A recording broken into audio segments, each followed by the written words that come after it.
In the hospital for just a fracture. Pause. Acting like a child. You need to pull yourself together. Get up and make dinner, or else. We're done. How could anyone react that way to news of their wife in the hospital instead of expressing worry first? Most wouldn't get it, but this is my husband. I can't handle it anymore. I was at my wit's end, but there was someone even angrier with my husband than I was. That turned out to be his own parents. I wonder how he'll respond when they intervene.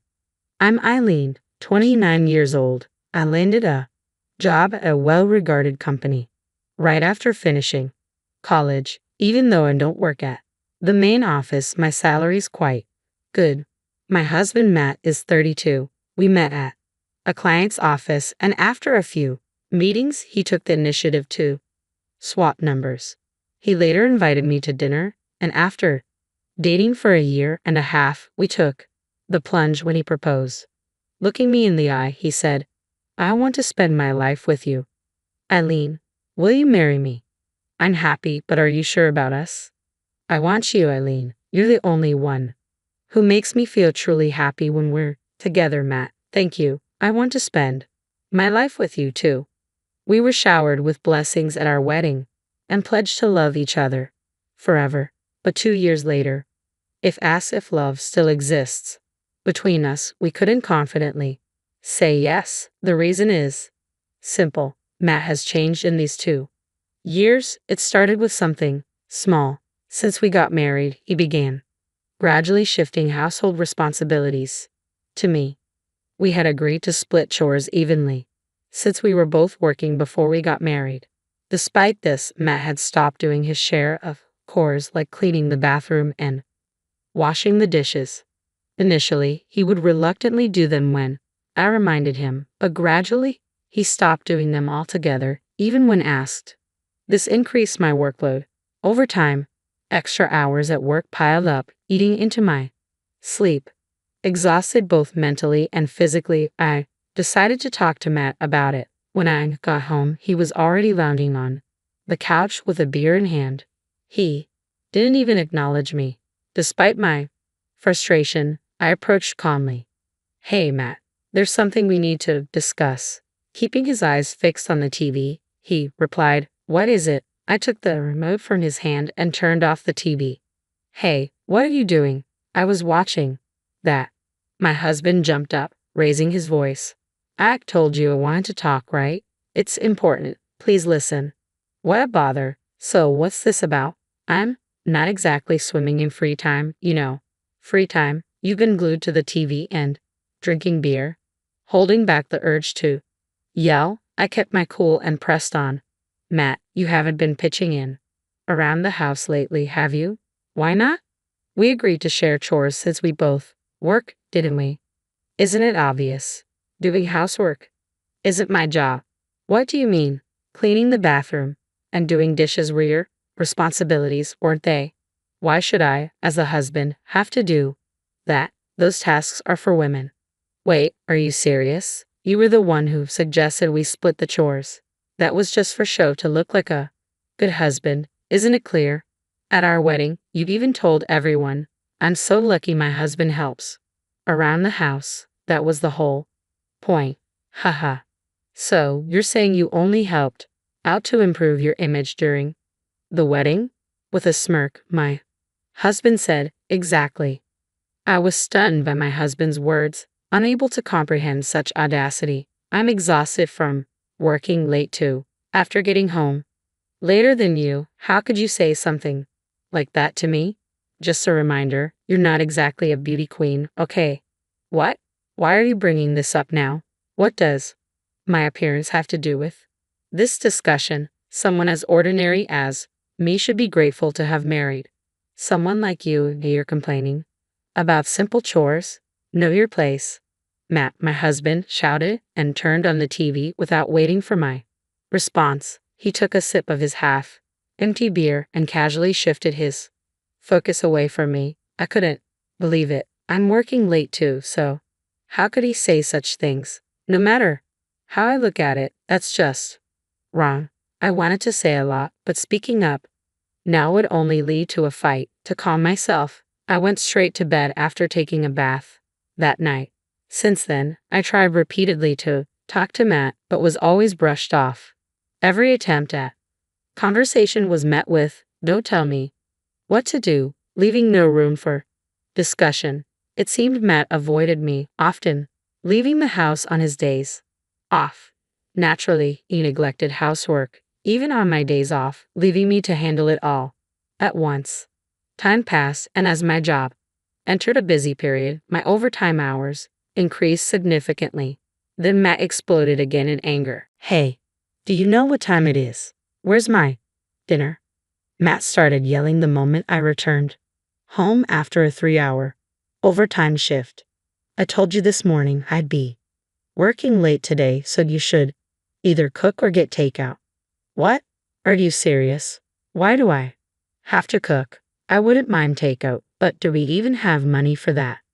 Are you going to pay? Why should I? I'm busy too, so can you help out a bit?" The mention of busy seemed to trigger him. He kicked the table leg and snapped at me with a furious look. "I don't care if you're busy. You're always doing overtime because you can't manage your time. It's not that. My workload at work is really heavy right now. Don't act like you're all that just because you can handle a bit of work. You should just do what I tell you, you foolish woman." From that day on, I kept my distance from Matt to avoid his scolding. I prepared dinner ahead of time on days I knew I'd be working late. I also took on all the housework on my days off. Looking back, maybe I should have left him right then and there. But even then, I couldn't bring myself to truly hate him. Living like this, my burden gradually became too much to bear. After 2 months, both my body and mind were exhausted, and I lost my motivation for work. One day, on my way to work, I slipped on the subway stairs and fell. Though I remained conscious, I lay immobile, ripped by pain, and had to be transported by ambulance. Even upon reaching the hospital, the agony persisted, restricting my movement. After completing all the tests, the doctor entered my room and said, "You've fractured your leg and have bruises on your arm and back. You must be in a lot of pain." "Yes, I can't move as freely as I'd like. You may be in this state for a few days. You look pale. Have you been feeling tired?" Anyway, I'll need to stay in the hospital for a while. Should I inform my family?" "Yes, please do." As I checked my phone, a message from a colleague awaited me. They had witnessed the ambulance taking me away from the subway station. They had already informed my workplace and contacted Matt, my husband. Exhausted from the day's events, relief washed over me, and I drifted into a deep sleep. Hours later, my phone buzzed, waking me up. Matt's name lit up the screen. Perhaps he was calling out of concern. With a mix of curiosity and apprehension, I answered, "Hello." "Hey, where have you been? Come home right now." Confused by Matt's raised voice, I couldn't hide my confusion. "Wait, didn't you hear? What's going on?" "I had an accident at the station. I'm in the hospital now. I fractured my leg and they're admitting me." After a brief silence, he exploded. "Are you kidding me? Hospitalized? You're not using this as an excuse to avoid doing chores, are you?" "What? No. Why would I lie about something like this? Didn't the office contact you?" "No calls came through. Even if you're trying to trick me, it won't work. And even if it's true, it's not my problem. Just come back and make dinner, all right?" "What?" "Hold on, Matt." My words were cut off as he abruptly ended the call. How could he be so dismissive? Isn't it normal to be concerned when your spouse is hospitalized? Am I just here for Matt to delegate chores to? Exhausted, I lay back down on the bed. A message from Matt popped up on my phone. "If you're not coming home, I'll order takeout. You're paying." As soon as I read the stark, emotionless message, clarity washed over me. It was foolish to dwell on this any longer. Just as I was contemplating divorce, there came a knock on my hospital room door. When I saw who entered, I couldn't believe my eyes. My father-in-law and mother-in-law. "What are you doing here?" My in-laws lived far away and hadn't been close to Matt for some time. After we got married, I rarely saw them, maybe once a year at most. Their unexpected presence baffled me. Seeing my confusion, my mother-in-law spoke gently. "Eileen, we heard you were taken to the hospital in an ambulance. We were worried." "How did you find out?" "We received a call from your office. Ha! But my office tried to reach Matt several times before contacting you. He didn't answer any calls, so they reached out to his childhood home, which was listed as an emergency contact. That's why you're here. Their unexpected kindness brought tears to my eyes. I was genuinely touched that they had come all this way out of concern for me. Holding back my emotions, I gratefully lowered my head to Matt's parents. Mr. and Mrs. Johnson, thank you so much. It's all right, dear. We're family, but where is Matt? You mean he hasn't arrived? No. They seemed surprised by my answer. Just then, my phone rang. It was Matt calling. Hello. What's wrong with you? Are you really not planning to come back? Matt's sudden outburst caught Mr. and Mrs. Johnson off guard, and they exchanged worried glances. I gestured for them to stay quiet, placing my finger on my lips. They nodded silently, and I responded to Matt. I've been admitted to the hospital. I won't be able to come home for a few days. Hospitalized for a fracture. Stop being so delicate. Get yourself out of there and make some food. Mrs. Johnson looked ready to protest, but Mr. Johnson held her back. Matt continued ranting, unaware his parents were listening. Just so you know, if you don't, we're getting a divorce, okay? A divorce? Are you serious? Of course. Why wouldn't I be? There's no reason to stay with someone like you who not only lacks attractiveness, but also neglects their household duties. Haha. His laughter over the phone left me speechless, stunned by his callousness. Isn't this going too far? He had always belittled others. I had to respond. Hey, are you serious saying things like that? Your parents are furious. What are you talking about? His response was light-hearted, as if he thought it was a joke. I handed my phone to my in-laws and let them take over. They unleashed a fierce reprimand through the phone. Matt, how could you say such things to Eileen? How can you be so heartless when your wife is in the hospital? We don't even recognize you as our son anymore. You're disowned. Wait, hold on. It's not what you think. There's a reason for this. There's no excuse for your behavior. All you do is spew venom. I'm ashamed to call you my son. Apologize to Eileen right now. Feeling cornered by his parents, my husband suddenly turned on me. Eileen, enough. Using my mom and dad like this. Exploiting them. It's your fault for not answering your company's call, isn't it? That's why they had to get involved. They called that number from your office. How misleading. Fine, I'll divorce you. Are you okay with that? I released all the pent-up anger and resentment, standing my ground. Divorce? Bring it on. I want nothing to do with a man like you. How long will you continue to think you're above everyone else? I have no reason to stay married to you anymore. If you understand that, never show your face to me again. Get lost, you piece of garbage. Following the divorce from my husband Matt, he initially hesitated, but with the help of my in-laws recommending a divorce attorney, we managed to separate amicably. The divorce brought significant changes to Matt's life. He began eating out for every meal, and his health declined. Unable to manage his laundry, I heard he showed up to work in wrinkled suits and shirts. Consequently, his reputation among coworkers took a nosedive. Did you hear? He didn't even visit his wife in the hospital. That's pretty messed up. Well, no wonder she left him. Ha ha ha. Over time, Matt began to skip work without giving any notice. With no one supporting him, it seemed inevitable that he would soon be pushed to resign. On the contrary, I was discharged from the hospital and returned to my usual work routine.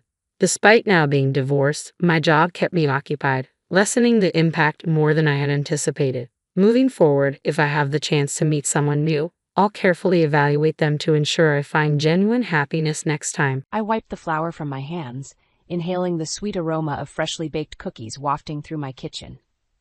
The front door creaked open, and I turned to see Derek sauntering in, his trademark charming smile plastered across his face.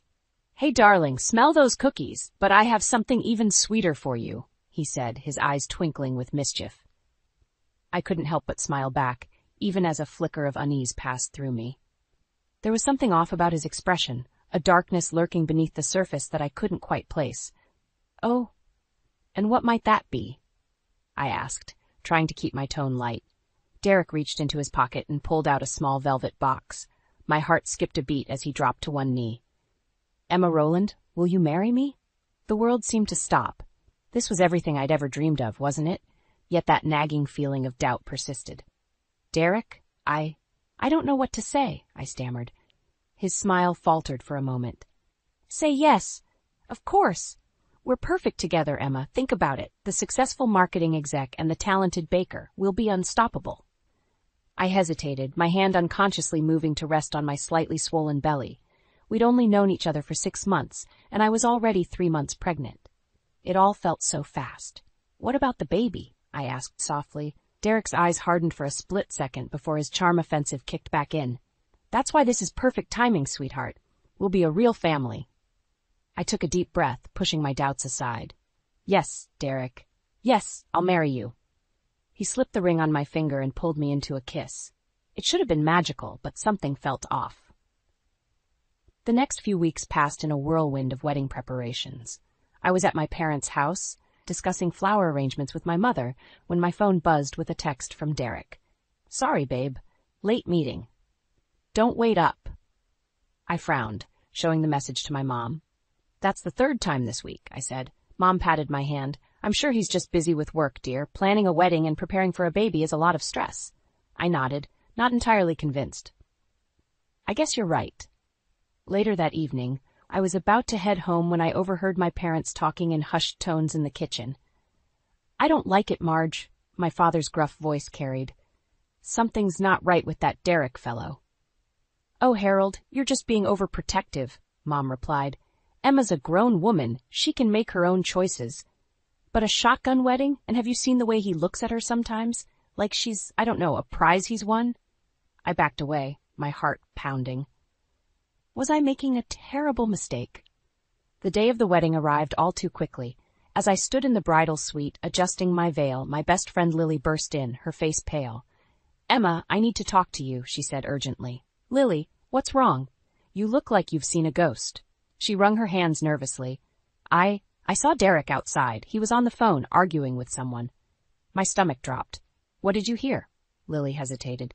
He said, don't worry, baby. Once we're married, I'll have access to her trust fund. Then we can be together. The room spun around me. I clutched the vanity for support, my mind reeling. Emma? Lily's voice sounded far away. What do you want to do? I looked at my reflection in the mirror, at the hopeful bride staring back at me. In that moment, I knew I had a choice to make, one that would change the course of my life forever. I need to talk to Derek, I said, my voice surprisingly steady. Right now. I stared at the positive pregnancy test, a mix of joy and dread swirling in my stomach. Derek and I had been married for just 3 months, and already the cracks in our relationship were starting to show. I took a deep breath and headed downstairs to share the news. Derek, I called out, entering the living room. He was sprawled on the couch, scrolling through his phone. What is it, Emma? He asked, not bothering to look up. I swallowed hard. I'm pregnant. His head snapped up, eyes wide. For a moment I saw a flicker of, was it panic? But then his trademark smile spread across his face. That's wonderful, darling, he said, standing up to embrace me. But his hug felt stiff, forced. As the weeks passed, Derek's behavior became increasingly erratic. He'd come home late, reeking of alcohol and perfume that wasn't mine. When I'd confront him, he'd turn it around on me. You're being paranoid, Emma, he'd snap. This pregnancy is making you crazy. One night, I was folding laundry when his phone buzzed on the nightstand. I shouldn't have looked, but something compelled me. The text message preview made my blood run cold. Can't wait to see you tonight, baby. Don't forget the champagne. R. My hands shook as I put the phone down. I heard the front door open and Derek's footsteps on the stairs. Hey, I'm heading out, he called. Work dinner. I met him in the hallway, my heart pounding. With R? I asked, my voice barely above a whisper. Derek's face hardened. You went through my phone? Who is she, Derek? He laughed, a cold, cruel sound that made me flinch. You're being ridiculous, Emma. R is a client. Nothing more. But I saw the lie in his eyes. Don't do this, I pleaded. We're having a baby. We can work this out. Derek's expression softened, but there was no warmth in it. He cupped my face in his hands. Oh, Emma. Sweet, naive Emma. Did you really think a baby would change anything? I recoiled as if I'd been slapped. What are you saying? He sighed, dropping his hands. I'm saying that this, he gestured between us, was never meant to last. You were convenient, Emma, a pretty little housewife to show off at company parties, but you're not enough. You've never been enough. Tears streamed down my face. But our vows. Our baby. Derek's laugh was hollow. Vows are just words, Emma. And as for the baby, he shrugged, well, I'm sure you'll make a wonderful single mother. With that, he turned and walked out the door, leaving me standing there, shattered and alone. The next few days passed in a blur of tears and sleepless nights. I was curled up on the couch when the doorbell rang. It was Margaret, Derek's mother. Emma, dear, she said, pulling me into a hug. I came as soon as I heard. How are you holding up? I broke down in her arms, sobbing out the whole story. Margaret listened, her face growing darker with each word. That boy, she muttered. I raised him better than this. As we sat talking, my phone buzzed. It was a text from an unknown number. Emma, it's Rachel. We need to talk. Derek's been lying to both of us. I showed Margaret the message, my hands shaking. Oh, honey, Margaret said, squeezing my hand. What are you going to do? I took a deep breath, feeling a spark of determination ignite within me. I'm going to meet her, I said, and then I'm going to make Derek pay for what he's done to us. As I typed out a response to Rachel, I felt a shift inside me. The old Emma, sweet, trusting, naive, was gone. In her place was a woman scorned, a mother to be ready to fight for her future. Game on, Derek, I whispered to myself. You have no idea what's coming. I stood in the bustling cafe, my heart pounding as I scanned the room for Rachel. A petite blonde waved from a corner table, and I steeled myself as I approached. Emma? She asked, her voice trembling slightly. I nodded, sliding into the seat across from her. Rachel, I presume? She looked nothing like I'd imagined. Young, yes, but with a vulnerability in her eyes that caught me off guard. I'm so sorry, Rachel blurted out. I had no idea Derek was married. He told me you two were separated. I felt a familiar ache in my chest. How long? I managed to ask. 6 months, she whispered. But last week I saw his wedding ring. When I confronted him, he laughed it off, said it didn't mean anything. Just anger flared inside me. That sounds like Derek. Rachel's eyes widened. There's more. I think he's been stealing from the company. I saw some suspicious transfers on his laptop. My mind raced. Could this be the leverage I needed? Our conversation was cut short by my phone ringing. It was the hospital. I was in labor. I have to go, I said, standing abruptly. My water just broke. Rachel looked panicked. Do you need help? Should I call Derek? I shook my head. No, I'll be fine on my own. But as I rushed to the hospital, pain searing through me, I realized how alone I truly was. Hours passed in a blur of agony and fear. Where was Derek? I'd left messages, but he was nowhere to be found. As another contraction hit, I gripped my mother's hand. I can't do this, I sobbed. Mom stroked my hair. Yes, you can, Emma. You're stronger than you know. With one final push, my daughter entered the world. As I held her tiny form, a fierce love unlike anything I'd ever known washed over me. Hello, Ava, I whispered. It's just you and me now. It wasn't until hours later that Derek finally showed up, reeking of alcohol. Where have you been? I hissed, careful not to wake Ava. He shrugged, barely glancing at the baby. Out. Had some things to take care of. Things? I echoed, disbelief turning to rage. Your daughter was being born. Derek's eyes hardened. Don't start, Emma. I'm here now, aren't I? Get out, I said, my voice low and dangerous. He laughed. You can't be serious. I know about Rachel, I spat. And the money you've been stealing. Get out before I call security. For a moment, fear flashed across Derek's face. Then his mask of indifference slipped back into place. Fine, he sneered. Have fun playing single mom. We both know you can't handle it. As he stormed out, I felt a strange mix of relief and terror. What had I done? The next few days were a haze of sleepless nights and tearful phone calls. My parents were a godsend, helping with Ava and offering words of encouragement. You've got this, sweetheart, Dad said one evening as I struggled to soothe the colicky Ava. One day at a time.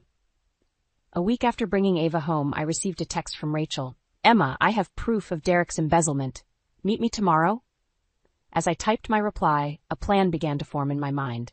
Derek had taken so much from me. My trust, my security, my dreams of a happy family. But I refused to let him take my future. I looked down at Ava, peacefully sleeping in her bassinet. We're going to be okay, little one, I whispered. Mommy's going to make sure of it.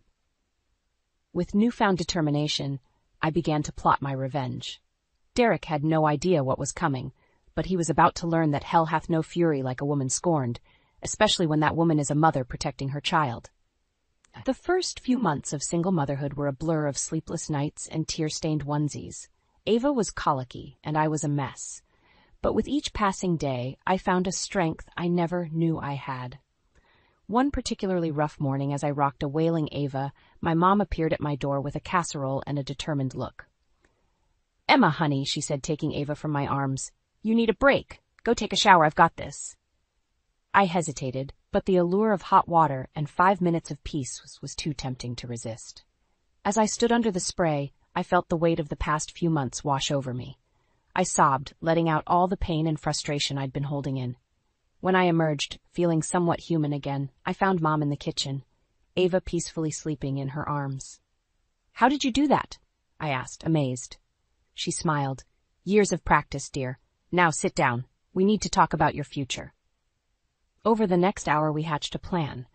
I'd start a small baking business from home, allowing me to care for Ava while earning an income. It was terrifying and exhilarating all at once. Weeks passed, and word of my baked goods spread through the neighborhood. I was exhausted but fulfilled, finally feeling like I was regaining control of my life. Then, on a crisp autumn morning, everything changed. I was elbow deep in cookie dough when there was a knock at the door. I opened it to find Derek standing there, looking haggard but still infuriatingly handsome. "What are you doing here?" I asked, my voice cold. He ran a hand through his hair. I need your help, Emma. I've lost everything. My job, my apartment. Rachel left me." I felt a twisted sense of satisfaction, quickly followed by anger. "And that's my problem because I'm still Ava's father," he said, his eyes pleading. "I want to make things right, for her." I was about to slam the door in his face when Ava toddled into view. "Dada?" she said, her little face lighting up. My heart clenched. I couldn't deny her a relationship with her father, no matter how much I wanted to. "You can see her," I said finally, "but on my terms, and you need to get your life together first." Derek nodded eagerly. "I will, I promise. Thank you, Emma." As he left, I felt a mix of emotions churning inside me. Had I made the right decision? That night, as I was going through some old papers, I stumbled upon our joint bank statements. Something caught my eye. A series of large withdrawals made just before our separation. With growing horror, I realized Derek had emptied our savings account. Fury coursed through me. How dare he come here, playing the repentant father, when he'd stolen our daughter's future? I called my parents, my voice shaking with rage as I explained what I'd discovered. "Oh, sweetheart," Dad said, his voice grave. "You need to talk to a lawyer. This changes everything." The next morning, I made 2 calls. The first was to a highly recommended divorce attorney. The second was to Derek. "We need to talk," I said when he answered. "And this time you're going to tell me the whole truth, or so help me, you'll never see Ava again." There was a long pause before Derek replied, his voice uncharacteristically small. "Okay, Emma, you're right. It's time you knew everything." As I hung up, I felt a strange calm settle over me. This was it, the moment that would define our future. I looked at Ava, playing happily with her blocks, blissfully unaware of the storm brewing. "It's gonna be okay, baby girl," I whispered, more to myself than to her. "Mommy's gonna make sure of it." With renewed determination, I began to prepare for the battle ahead. Derek had no idea what was coming, but I was ready. It was time to fight for the future Ava and I deserved. The aroma of freshly baked cinnamon rolls filled the air as I put the finishing touches on Ava's birthday cake. 5 years had passed since that fateful day when Derek walked out on us, and life had taken unexpected turns. "Mommy, is it time yet?" Ava's excited voice called from the living room. I smiled, my heart swelling with love. "Almost, sweetie. Why don't you help Grandma set the table?" As I watched Ava skip off, I marveled at how far we'd come. My little home bakery had flourished thanks to word of mouth and a loyal customer base. It wasn't always easy, but we were making it work. The doorbell rang, and I wiped my hands on my apron before answering. To my surprise, it wasn't a guest for Ava's party, but a smartly dressed woman I didn't recognize. "Emma Rowland?" she asked, her tone professional. I nodded, a knot forming in my stomach. "I'm Olivia Chen from Le Petit Gâteau. We've heard great things about your baking, and we'd like to offer you a position as our new pastry chef." My jaw dropped. Le Petit Gâteau was one of the most prestigious restaurants in the city. This was the opportunity of a lifetime. I'm flattered," I stammered. "But I have a daughter to consider and my home business." Olivia smiled warmly. We understand. The position comes with flexible hours and a substantial salary increase. Why don't you come by tomorrow for a trial run? As she left, my mind was reeling. This could change everything for Ava and me. But could I really balance it all? The party was a whirlwind of laughter and sugar-fueled excitement. As I watched Ava blow out her candles, I made a silent wish for guidance. The next day, I dropped Ava off at school and headed to Le Petit Gâteau, my stomach in knots. The kitchen was a hive of activity, and I threw myself into the work, losing track of time as I created delicate pastries and intricate desserts. It wasn't until I glanced at the clock that I realized with horror that I was late picking up Ava. I rushed out, apologizing profusely to the head chef. When I arrived at the school, Ava was sitting alone on the steps, her little face tear-stained. "I'm so sorry, baby," I said, pulling her into a hug. Mommy lost track of time. Ava's lower lip trembled. "You forgot about me?" Her words pierced my heart. "Never, sweetheart. I could never forget about you." As we drove home, I wrestled with my decision. The job was amazing, but at what cost? Just as we pulled into our driveway, my phone rang. It was Olivia, offering me the position. "We were impressed with your work today," she said. "We'd love to have you join our team." I took a deep breath, about to decline, when Ava spoke up from the back seat. "Mommy, did you make yummy cakes today?" I smiled at her through the rearview mirror. "I did, sweetie. How would you feel if Mommy made cakes at a fancy restaurant sometimes?" Ava's eyes lit up. "Can I come and taste them?" Suddenly, I saw a way forward. "Olivia," I said into the phone, "I'd love to accept, but I need to discuss some terms about my schedule." After hanging up, I turned to Ava. "How about we celebrate with some ice cream?" As we sat at the kitchen table, enjoying our sundaes, I felt a renewed sense of purpose. We could make this work. I could have my career and be there for Ava. But just as I was basking in this moment of triumph, a familiar face caught my eye through the window. Derek was walking up our driveway, looking as handsome and charming as ever. My blood ran cold. What was he doing here? And why now, when everything was finally falling into place? As the doorbell rang, I knew I had to make a decision. Face Derek and potentially disrupt the life we'd built, or pretend we weren't home and keep him out of our lives for good. Ava looked at me, curiosity in her eyes. "Mommy, who's that man?" I took a deep breath, steeling myself for what was to come.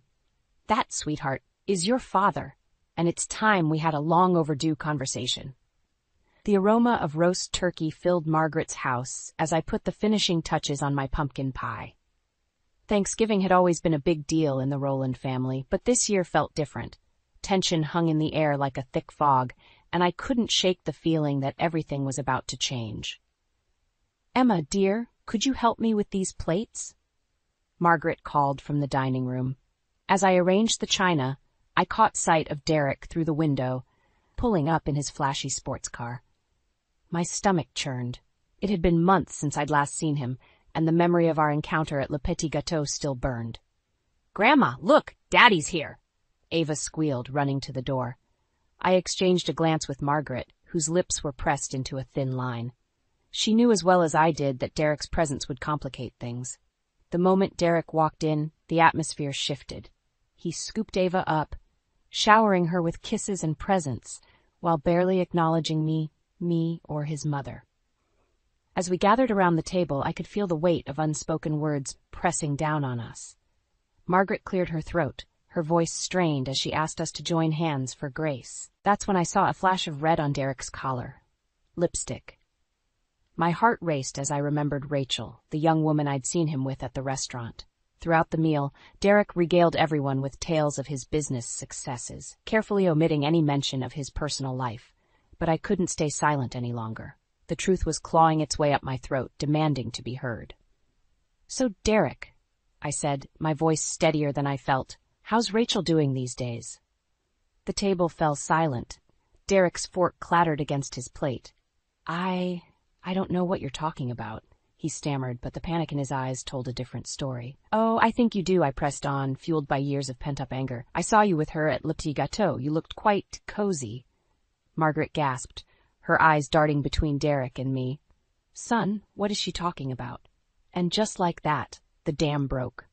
Words poured out of me, every lie, every betrayal, every moment of heartache Derek had caused over the years. I told them about the affair, the stolen money, the broken promises.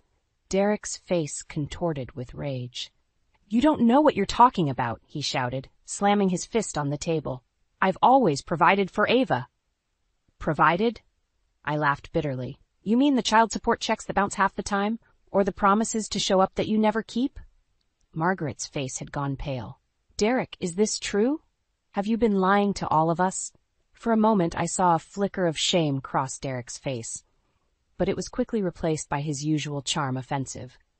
"Mom, you know me," he said, reaching for Margaret's hand. "Emma's just bitter. She's always been jealous of my success." But Margaret pulled away, her eyes filled with a mixture of hurt and disappointment. "I think I'm finally seeing you clearly for the first time, Derek, and I don't like what I see." The room erupted into chaos. Derek yelled, Margaret cried, and Ava, confused and frightened, clung to my leg. In the midst of it all, I felt a strange sense of calm. The truth was finally out. As Derek stormed out, slamming the door behind him, I turned to Margaret. Her face was streaked with tears, but there was a resolve in her eyes that I'd never seen before. "Emma," she said, taking my hand, "I owe you an apology, and I think it's time we had a long talk about how we're going to make things right." In that moment, looking at Margaret's determined face and feeling Ava's small hand in mine, I realized that this was far from over. The real battle was just beginning, and I needed to be ready for whatever came next. The weeks following Thanksgiving were a whirlwind. With Margaret's unwavering support and my parents rallying around me, I felt stronger than ever. But I knew Derek wouldn't go down without a fight. I was in the bakery, up to my elbows in bread dough, when my phone buzzed. It was Rachel. "Emma, we need to talk. It's about Derek." My heart raced as I agreed to meet her at a nearby cafe. When I arrived, Rachel looked a mess, her eyes red-rimmed, her usually perfect hair disheveled. "He's been lying to me," she blurted out. "To everyone. I found documents. Emma, he's been embezzling from his company, and there's more." As Rachel spilled Derek's secrets, my mind reeled. The affairs, the stolen money, the web of lies, it was worse than I'd imagined. "I'm so sorry," Rachel sobbed. "I had no idea about you and Ava. I'm leaving him." I reached across the table, squeezing her hand. "It's not your fault. Derek fooled us all." Armed with this new information, I felt a surge of determination.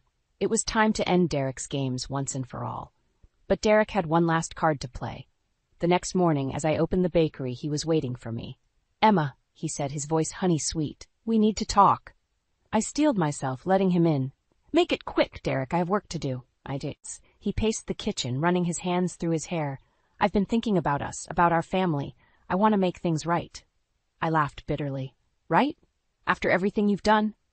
"I know I've made mistakes," he pleaded. "But I love you, Emma. I love Ava. Give me another chance."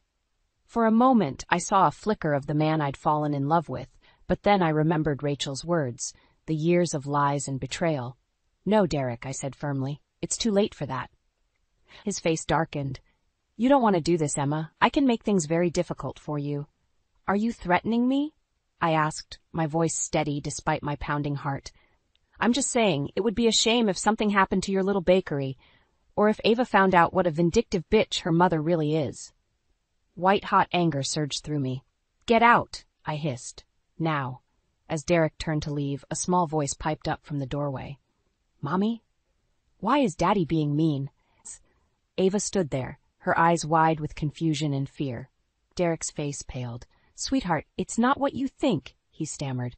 But Ava backed away, tears welling in her eyes. "You're a bad man," she whispered before running upstairs. Derek looked stricken. "Emma, Save it," I snapped. "You've done enough damage. But let me make one thing clear. If you ever threaten me or Ava again, I'll make sure everyone knows exactly what kind of man you really are." As Derek slunk out, I sank to the floor, my body shaking with adrenaline and emotion. I'd stood up to him, but at what cost? How could I protect Ava from the fallout? My phone buzzed. A text from Margaret. "Just heard from Derek. Are you okay? Do you need me to come over?"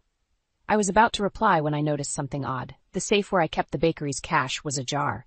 With trembling hands I opened it, my heart sinking as I realized the truth. It was empty. Every last dollar gone. In that moment, as I stared at the bare safe, Ava's sobs echoing from upstairs, I felt the weight of everything crashing down on me. How could I have been so blind, so trusting? But as I clenched my fists, a new resolve hardened within me. This wasn't over, not by a long shot. Derek had taken my money, threatened my daughter, and tried to manipulate me one last time.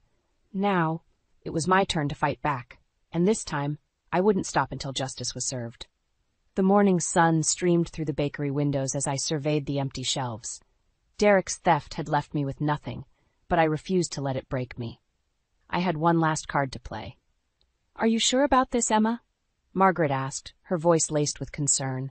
I nodded, my jaw set with determination. It's time Derek faced the consequences of his actions. With trembling fingers, I dialed the number Rachel had given me. "Hello? This is Emma Rowland. I have information about Derek Rowland's embezzlement scheme." The next few hours were a whirlwind. Police officers swarmed the bakery, taking statements and collecting evidence. As I watched Derek being led away in handcuffs, a mix of emotions washed over me. Relief, sadness, and a glimmer of hope for the future. Weeks passed, and slowly, life began to take on a new rhythm. The community rallied around me, offering support and encouragement. Margaret, bless her heart, had set up a GoFundMe to help me rebuild the bakery. One particularly busy morning, as I juggled trays of fresh croissants, the bell above the door chimed. I looked up to see a tall, distinguished man with kind eyes. "Emma Rowland?" he asked, smiling warmly. "I'm Robert Weinstein. I heard about your situation and I'd like to help." Robert, it turned out, was a successful restaurateur with a passion for mentoring up-and-coming bakers. Over coffee and my signature cinnamon rolls, we talked for hours about recipes, business strategies, and dreams for the future. As the weeks turned into months, Robert became more than just a mentor. His steady presence and unwavering support helped heal wounds I didn't even know I had. And Ava adored him, often begging him to tell her stories about his travels and culinary adventures. On the day of Derek's sentencing, I stood in the courtroom, my heart pounding. As the judge read out his verdict, guilty on all counts, I felt a weight lift from my shoulders. It was finally over. Outside the courthouse, surrounded by my parents, Margaret, and Robert, I took a deep breath of fresh air. "So what now?" my mom asked, squeezing my hand. I smiled, looking at the faces of those who had stood by me through it all. "Now, we build something beautiful." And that's exactly what we did. With Robert's guidance and the community's support, my little bakery blossomed into a thriving business. But more importantly, I blossomed too. 1 year to the day after Derek's arrest, I stood in my newly expanded kitchen, putting the finishing touches on a wedding cake. As I piped delicate sugar flowers, I caught sight of my reflection in the polished steel countertop. The woman staring back at me was stronger, wiser, and happier than I'd ever been. "Mommy, look!" Ava's excited voice pulled me from my reverie. She proudly held up a slightly lopsided cupcake, frosted in every color of the rainbow. "I made it all by myself." I scooped her up, planting a kiss on her flour-dusted cheek. "It's beautiful, sweetheart. Just like you." Robert appeared in the doorway, his eyes twinkling. "I'd say you both inherited the baking gene," he chuckled, wrapping us in a warm embrace. As we stood there, flour-covered and laughing, I realized that this moment of pure joy and love was what I'd been fighting for all along. Derek had tried to break me, but instead he'd set me free. Free to find my strength, my voice, and a love that was real and true. I looked at Robert, at Ava, and at the life we were building together. "You know what?" I said, my heart full to bursting. "I think it's time for a celebration. Who wants to help me bake a new beginnings cake?" As Ava cheered and Robert rolled up his sleeves, I felt a sense of peace wash over me. The road had been long and painful, but it had led me here, to a place of love, strength, and endless possibilities. And for that, I was grateful. Life, I realized, was a lot like baking. Sometimes you had to endure the heat to create something truly sweet. And this was the sweetest victory of all. I stood in the bathroom, staring at the little pink plus sign on the pregnancy test. My hands trembled as I gripped the sink, a mix of joy and dread washing over me. How would Dane react? I took a deep breath, steeling myself for the conversation ahead. As I stepped into our living room, the sounds of laughter and clinking glasses assaulted my ears. Dane and his friends were already deep into their Friday night revelry. "Honey," I called out, trying to catch his attention over the noise. Dane glanced up from his animated conversation, his eyes slightly glazed. "What's up, babe?" I motioned for him to join me in the kitchen, away from prying ears. He sauntered over, drink in hand, a lopsided grin on his face. "I need to talk to you about something important," I said, my voice barely above a whisper. Dane leaned against the counter, taking a swig from his glass. "Can it wait? I'm in the middle of telling the guys about our Aspen trip." I swallowed hard, pushing down the irritation rising in my throat. "No, it can't wait. I'm pregnant." The words hung in the air between us. Dane's eyebrows shot up, and for a moment I thought I saw a flicker of excitement in his eyes, but as quickly as it appeared it vanished. "Oh," he said, his tone flat. "Well, that's unexpected." My heart sank. "Is that all you have to say?" Dane shrugged, glancing back towards the living room. "What do you want me to say, Hannah? We'll deal with it later. Right now, I've got guests to entertain." Before I could respond, he was already heading back to his friends, leaving me alone in the kitchen with my news and my disappointment. I retreated to our bedroom, closing the door on the sounds of merriment. As I sat on the edge of the bed, my phone buzzed. It was a text from Max, Dane's childhood friend. "Hey, Hannah. Everything okay? You looked upset when you left the room." I hesitated before replying. "Just not feeling well. Thanks for asking." A moment later, another message. "Want me to send Dane up?" I sighed, typing back, "No, it's fine. He's busy with the party." There was a long pause before Max's response came through. "You know, if you ever need to talk." I stared at the screen, a lump forming in my throat. Max had always been kind, always noticed when things weren't right. Unlike Dane, a knock at the door startled me. "Hannah?" It was Dane. "The guys want to play poker? Mind if we use the dining room table?" I closed my eyes, counting to 10 before answering. "Sure, go ahead." "Thanks, babe. You're the best," Dane called out, his footsteps already retreating down the hall. I lay back on the bed, one hand resting on my still flat stomach. This wasn't how I'd imagined sharing the news of our first child. In my dreams, there had been joy, excitement, plans for the future. Instead, I got indifference and a poker game. As the night wore on, the noise from downstairs grew louder. Laughter, shouts, the occasional crash of something being knocked over. I tried to block it out, to focus on the miracle growing inside me. But with each passing hour, a realization grew alongside it. This child deserved better. I deserved better. My phone buzzed again. Another text from Max. "I'm heading out. Are you sure you're okay?" This time, I didn't hesitate. "No," I typed. "I'm not okay at all." Weeks passed, and my pregnancy progressed, but life in our house remained unchanged. If anything, Dane's parties grew more frequent and wilder. I found myself constantly cleaning up after his friends, dodging drunken guests, and trying to find moments of peace in my own home. One Saturday morning, I woke to the sound of breaking glass. I rushed downstairs to find Dane and his buddies sprawled across the living room, surrounded by empty bottles and overturned furniture. "Dane," I said, my voice tight with frustration, "we need to talk." He looked up at me, bleary-eyed and confused. "What's the problem, babe?" I gestured around the room. "This. All of this. I'm 4 months pregnant, and our house is a constant disaster zone. We need to make some changes." Dane stumbled to his feet, swaying slightly. "Come on, Hannah. It's just a little fun. Don't be such a buzzkill." His words stung, but I pressed on. "This isn't about fun. It's about responsibility. We're going to be parents soon." One of Dane's friends, a guy named Trevor, piped up from the couch. "Hey, man, maybe she's right. You should listen to your old lady." Dane whirled on him, suddenly angry. "Don't tell me how to handle my wife, Trevor. This is my house, and I'll do what I want." I felt tears pricking at my eyes. "Your house? What about our home, Dane? What about our family?" He waved a dismissive hand. "We've got plenty of time for all that boring family stuff later. Right now, we're young. We should enjoy it while we can." I stood there, stunned by his callousness. As I turned to leave, I caught sight of Max, who had been quietly observing from the corner. His eyes met mine, filled with sympathy and something else I couldn't quite name. Later that afternoon, as I was folding laundry in our bedroom, there was a soft knock at the door. It was Max. "Hey," he said, his voice gentle. "I wanted to check on you. That scene downstairs was pretty rough." I sighed, sinking onto the bed. "I don't know what to do anymore, Max. It's like Dane doesn't even care about the baby or me." Max sat beside me, careful to keep a respectful distance. Have you thought about talking to someone? Maybe a counselor? I shook my head.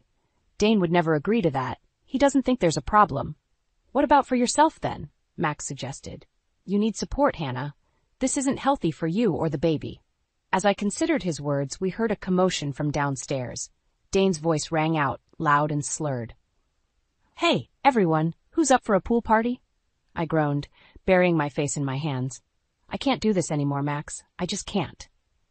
He placed a comforting hand on my shoulder. You don't have to. Listen, I know it's not my place, but I care about you, Hannah. Both of you, he added, nodding towards my growing belly. If you need a place to stay, to clear your head, my guest room is always open. I looked up at him, surprised by the offer and the warmth in his eyes. For a moment, I allowed myself to imagine a different life, one filled with peace and understanding. But before I could respond, Dane's voice boomed from the hallway. Hannah? Where are you? The guys want to use our bedroom for beer pong. Max's expression hardened. That's it, he muttered, standing up. I'm going to talk some sense into him. As he strode towards the door, a mix of gratitude and fear washed over me. Max, wait, I called out. He paused, looking back at me. What is it? I took a deep breath, my hand resting protectively over my stomach. I think I'm ready to take you up on that offer. I woke up in Max's guest room, the unfamiliar quiet, a stark contrast to the chaos I'd left behind. As I made my way to the kitchen, I heard Max's voice, low and intense. Dane, you need to get your act together. Hannah's pregnant, for God's sake. I froze, listening to Dane's muffled response through the phone. I don't care about your stupid business deals, Max snapped. Your wife needed you, and you chose to party instead. There was a pause, then Max sighed heavily. Fine, just think about what I said, okay? I cleared my throat, announcing my presence. Max spun around, his face softening when he saw me. Hannah, I'm sorry. I didn't mean for you to hear that. It's okay, I said, settling into a chair at the kitchen table. Thank you for trying. Max poured me a cup of herbal tea, his movements careful and deliberate. How are you feeling? Honestly, lost, I admitted. I never thought I'd be 5 months pregnant and hiding out at my husband's best friend's house. Max sat across from me, his eyes full of concern. You're not hiding, Hannah. You're protecting yourself and your baby. Just then, the front door burst open. Dane stumbled in, reeking of alcohol and cigarettes. There you are, he slurred, pointing an accusing finger at me. What the hell, Hannah? You can't just leave like that. I stood up, instinctively placing a hand over my swollen belly. Dane, you're drunk. Go home. He lurched forward, but Max stepped between us. Back off, Dane. You're not thinking straight. Dane's face contorted with rage. Oh, I see how it is. You two sneaking around behind my back, huh? It's not like that, I protested, but Dane was beyond reason. He shoved Max hard, sending him stumbling backward. Some friend you are stealing my wife. Max regained his balance, his voice low and dangerous. Nobody's stealing anyone, Dane. Hannah came here because she felt unsafe in her own home, because of you. Dane's eyes widened, a flicker of shame crossing his face before anger took over again. You don't know anything about our marriage. I know enough, Max replied calmly. I know that Hannah deserves better than what you've been giving her. Dane lunged at Max, his fist connecting with Max's jaw. I screamed as the two men grappled, knocking over chairs and slamming into walls. Stop it, I yelled, tears streaming down my face. Both of you, just stop. They froze, chests heaving, staring at each other with a mixture of anger and regret.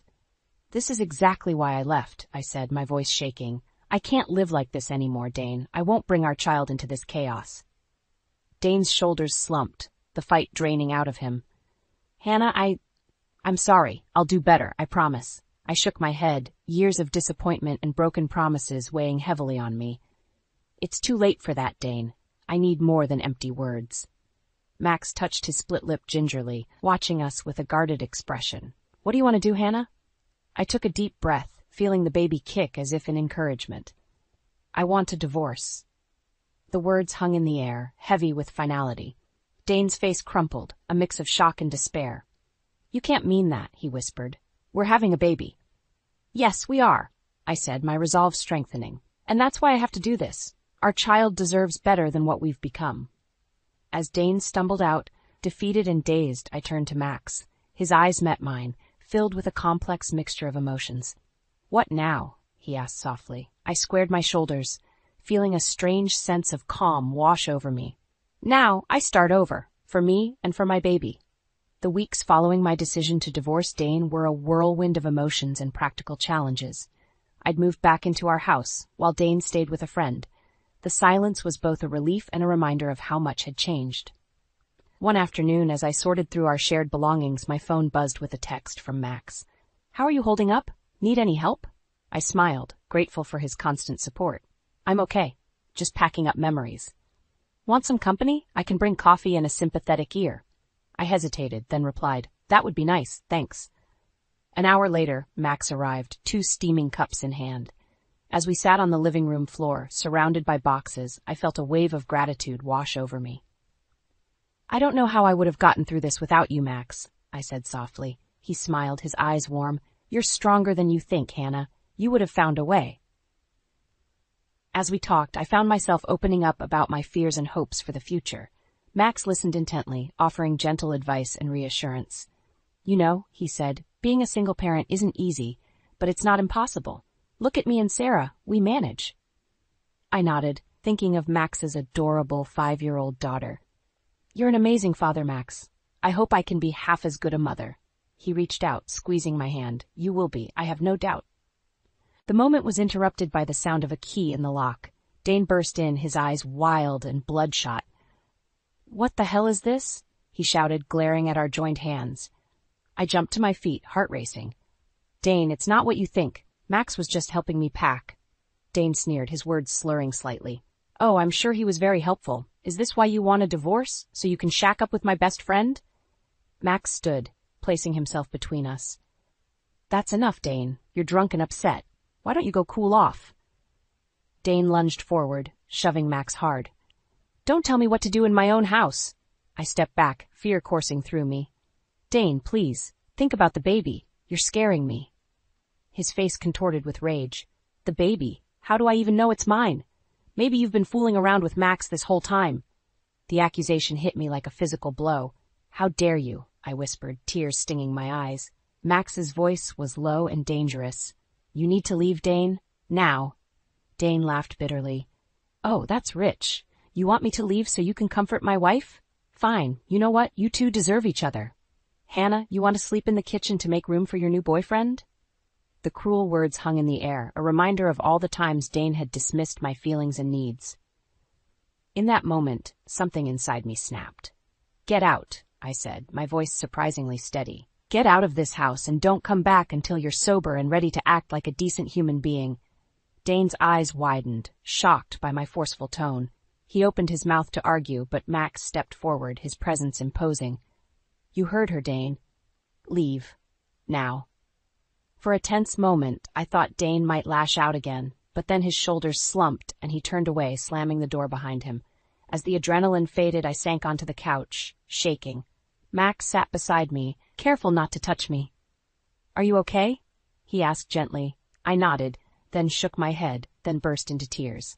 Max hesitated, then pulled me into a comforting hug. As I cried, I realized I couldn't stay in this house anymore.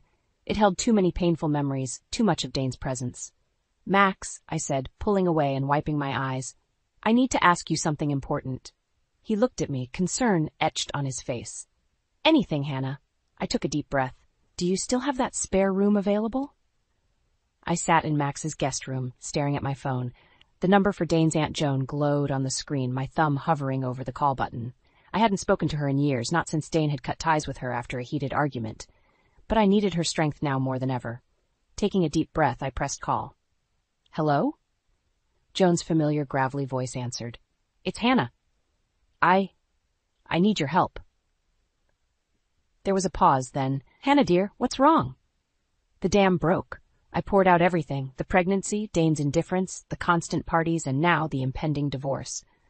Joan listened quietly, only occasionally murmuring words of sympathy. "Oh, honey," she said when I finished, "I'm so sorry you're going through this. Where are you now?" "I'm staying with Max, Dane's friend. I couldn't stay in that house anymore." Joan's voice hardened. "Max, the single father? Hannah, are you sure that's wise?" I felt a flicker of defensiveness. "Max has been nothing but kind and supportive." "I'm sure he has," Joan said, her tone careful. But you're in a vulnerable position, dear. People might talk. Before I could respond, there was a knock at the door. Max poked his head in, his expression troubled. Hannah, Dane's here. He's demanding to see you. My heart raced. Joan, I have to go. Dane's here. Wait, Joan's voice was urgent. Put me on speaker. I want to hear this. Hands shaking, I followed her instructions and walked out to the living room, where Dane stood, looking disheveled and angry. There you are, he sneered. Cozy little setup you've got here with Max. Dane, Max warned, but I held up a hand to stop him. What do you want, Dane? I asked, trying to keep my voice steady. He laughed bitterly. What do I want? I want my wife back. I want you to stop this ridiculous divorce nonsense and come home. Is that Dane I hear? Joan's voice crackled through the phone speaker. Dane's eyes widened in shock. Aunt Joan, what the hell? Watch your language, young man, Joan snapped. Now, what's this? I hear about you treating your pregnant wife like a doormat? Dane's face flushed with anger. This is none of your business, you old bat. Hannah, hang up the phone. We need to talk privately. I felt a surge of courage, bolstered by Joan's presence, even if only through the phone. No, Dane. I'm done with private talks that go nowhere. You want to talk? Let's talk right here, right now. Fine, he spat. You want to air our dirty laundry? How about we talk about how you've been cozying up to my best friend while I've been working my ass off to provide for our family? Max stepped forward, his jaw clenched. That's enough, Dane. You know that's not true. Oh, defending her honor now, are we? Dane sneered. Both of you, stop it, I shouted, surprising even myself with the force in my voice. This isn't about Max. This is about us, Dane. About how you've ignored me, dismissed my feelings, and turned our home into a frat house. I'm having a baby, your baby, and you can't even be bothered to show up to a single doctor's appointment. The room fell silent, save for Joan's soft, "That's it, girl, let it out." Dane's face crumpled, the anger giving way to something that looked almost like remorse. Hannah, I didn't realize, but I wasn't finished. I've tried, Dane. God knows I've tried. But I can't do this anymore. I won't bring our child into this toxic environment. So that's it? Dane's voice was small. You're just giving up on us? I looked at him, really looked at him, and felt a wave of sadness for what we'd lost. No, Dane, you gave up on us a long time ago. I'm just finally accepting it.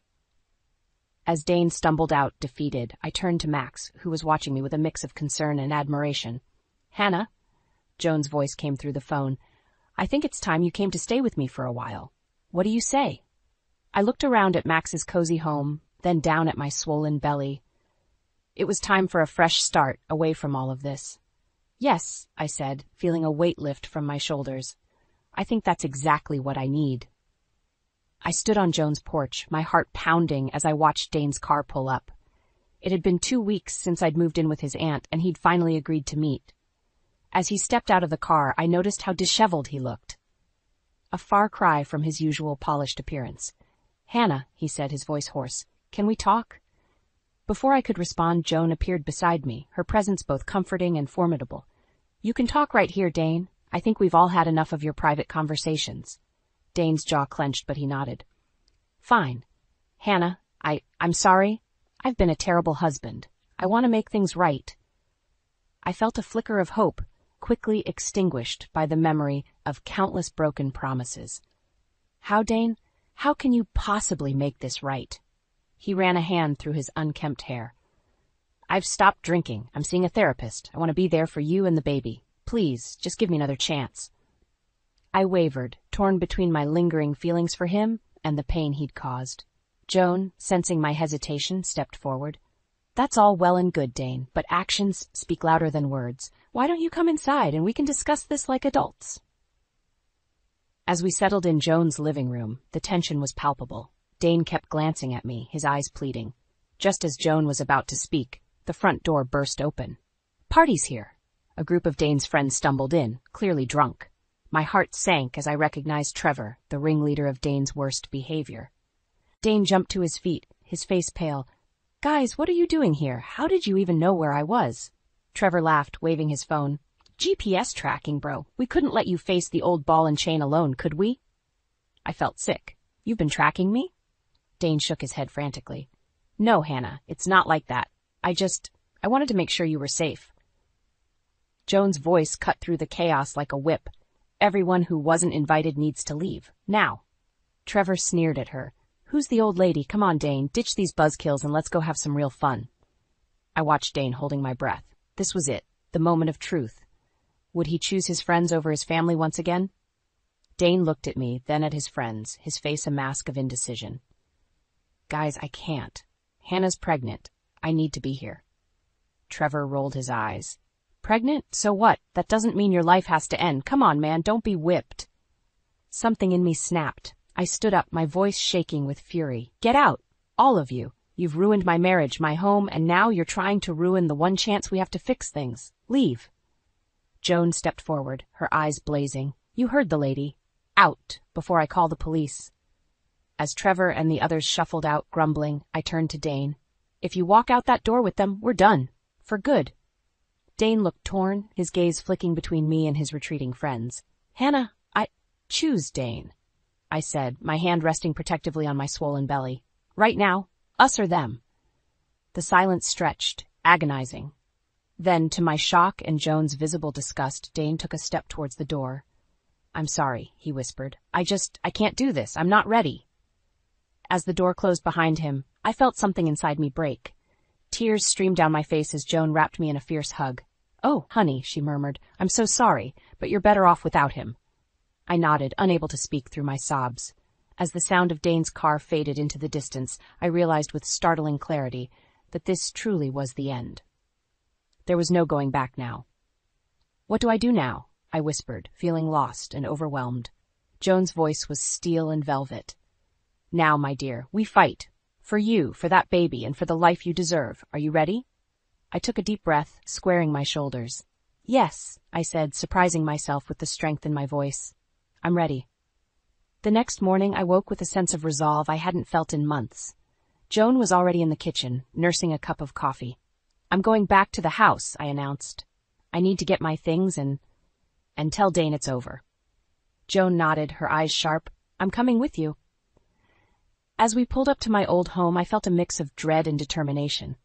The house was eerily quiet, a stark contrast to the constant parties of the past. I unlocked the door. Joan closed behind me. The living room was a disaster. Empty bottles, overturned furniture, and the lingering smell of stale beer. Dane? I called out. No answer. We made our way upstairs, and I froze at the bedroom door. Clothes were strewn everywhere, and there in the middle of our bed was Dane, passed out with a woman I didn't recognize. Oh, honey, Joan whispered, squeezing my shoulder. The pain that shot through me was almost physical, but beneath it, fire of anger began to burn. Dane! I shouted, my voice echoing through the room. He jolted awake, his eyes widening as he took in the scene. Hannah? What are you doing here? The woman beside him stirred, looking confused and embarrassed.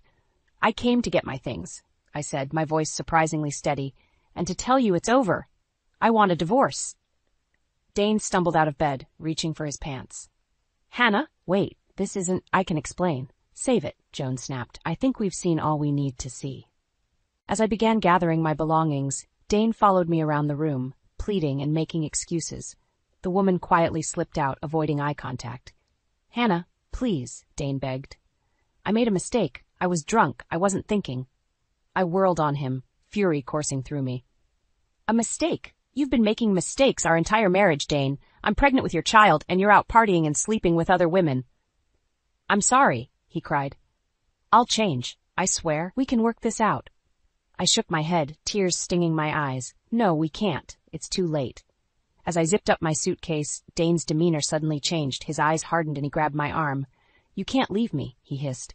What about the baby? You can't take my child away. Joan stepped forward, her voice like ice. Let her go, Dane, now. But Dane was beyond reason. This is all your fault, he shouted at Joan. You turned her against me. No, Dane, I said, wrenching my arm free. You did that all on your own. What happened next seemed to unfold in slow motion. Dane lunged at Joan, his face contorted with rage. I screamed, trying to get between them. In the scuffle, I lost my balance, stumbling backwards. I felt a sharp pain as I hit the edge of the dresser, then everything went black. When I came to, I was in a hospital bed, the steady beep of monitors filling the room. Joan sat beside me, her face etched with worry. The baby? I whispered, fear gripping my heart. Joan squeezed my hand. She's okay, you both are. Relief washed over me, followed quickly by a wave of anger and determination. "Where's Dane?" I asked. "In custody," Joan replied. "Assault charges, and—" She hesitated. "Hannah, there's more. The police found drugs in the house, a lot of them." I closed my eyes, feeling a strange mix of shock and vindication. When I opened them again, I met Joan's gaze with steely resolve. "I want those divorce papers drawn up," I said, "and I want full custody." Joan nodded, a fierce pride in her eyes. "You've got it, honey, and I'll be with you every step of the way." As I lay there, one hand resting protectively on my belly, I knew that this was just the beginning. The road ahead would be hard, but for the first time in a long time, I felt ready to face it. 6 months after the divorce, I stood in the nursery of my childhood home, gently rocking my newborn daughter, Lily. The soft pink walls and the quiet hum of the mobile were a world away from the chaos of my life with Dane. As I gazed at Lily's peaceful face, my phone buzzed. It was a news alert about Dane's company. With trembling fingers, I opened the article. "Major financial firm implicated in drug scandal," the headline blared. As I read, my heart raced.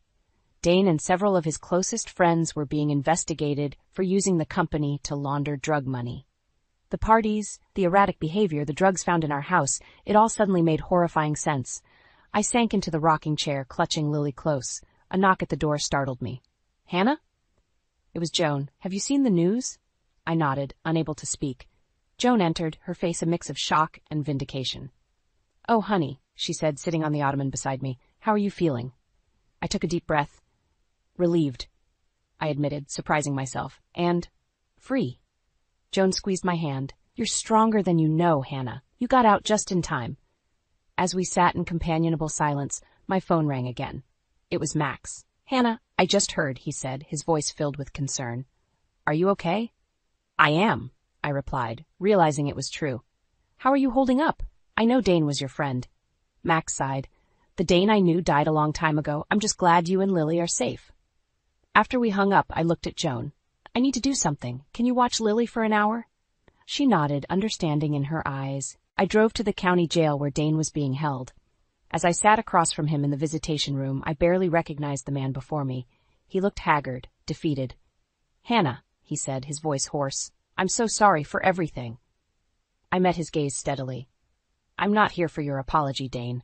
I'm here to tell you that Lily and I are going to be fine. We're moving forward, and you need to let us go." Dane's eyes filled with tears. Can I ever see her?" I shook my head. "Not now. Maybe someday when she's older if she wants to, but that's her choice to make, not yours or mine." As I stood to leave, Dane called out, "I did love you, Hannah, in my own messed up way." I paused at the door. "I know, but sometimes love isn't enough. Goodbye, Dane." Driving home, I felt a weight lift from my shoulders. The future stretched out before me, uncertain but full of possibility. Back in the nursery, I found Joan singing softly to Lily. She looked up as I entered, a knowing smile on her face. "Feel better?" she asked. I nodded, taking Lily into my arms. "I feel ready for whatever comes next." Joan stood, wrapping us both in a warm embrace. "That's my girl. You've got this, Hannah, and you've got us." As the sun set outside, casting a golden glow through the window, I looked down at my daughter, her tiny hand wrapped around my finger, and in that moment, I knew we would be okay. "You and me, little one," I whispered. "We're going to build a beautiful life together." Lily cooed softly, as if in agreement. And for the first time in a long time, I felt hope blooming in my chest. Strong, resilient, and unstoppable. The road ahead wouldn't be easy, but I was ready to face it head on. With Lily in my arms, Joan by my side, and friends like Max to support us, I knew we could weather any storm. As I put Lily to bed that night, I made a silent vow. We would learn from the past, but we wouldn't be defined by it. We would build a life filled with love, laughter, and strength. And most importantly, we would never settle for less than we deserved. The tides had turned, and this time they were carrying us towards a brighter shore. I stared at my reflection in the bathroom mirror, my hands trembling as I gripped the edge of the sink. Mom's words echoed in my head, each one a dagger to my heart. "Jordan, honey, I'm worried about you," she had said over our weekly Sunday brunch. "You're not getting any younger, and I just want to see you settled before." I splashed cold water on my face, trying to wash away the memory of her concerned eyes. At 35, I'd always thought I had plenty of time. But seeing the fear in Mom's face, the unspoken dread of leaving me alone in the world, it shook me to my core. A gentle knock on the door startled me. "Jor, you okay in there?" It was Nicole, my younger sister. I took a deep breath and opened the door. "Yeah, I'm fine." Nicole raised an eyebrow, clearly not buying it. "Mom got to you, didn't she?" I nodded, unable to find the words. "Come on," she said, grabbing my hand. "Let's grab a coffee. You look like you need it."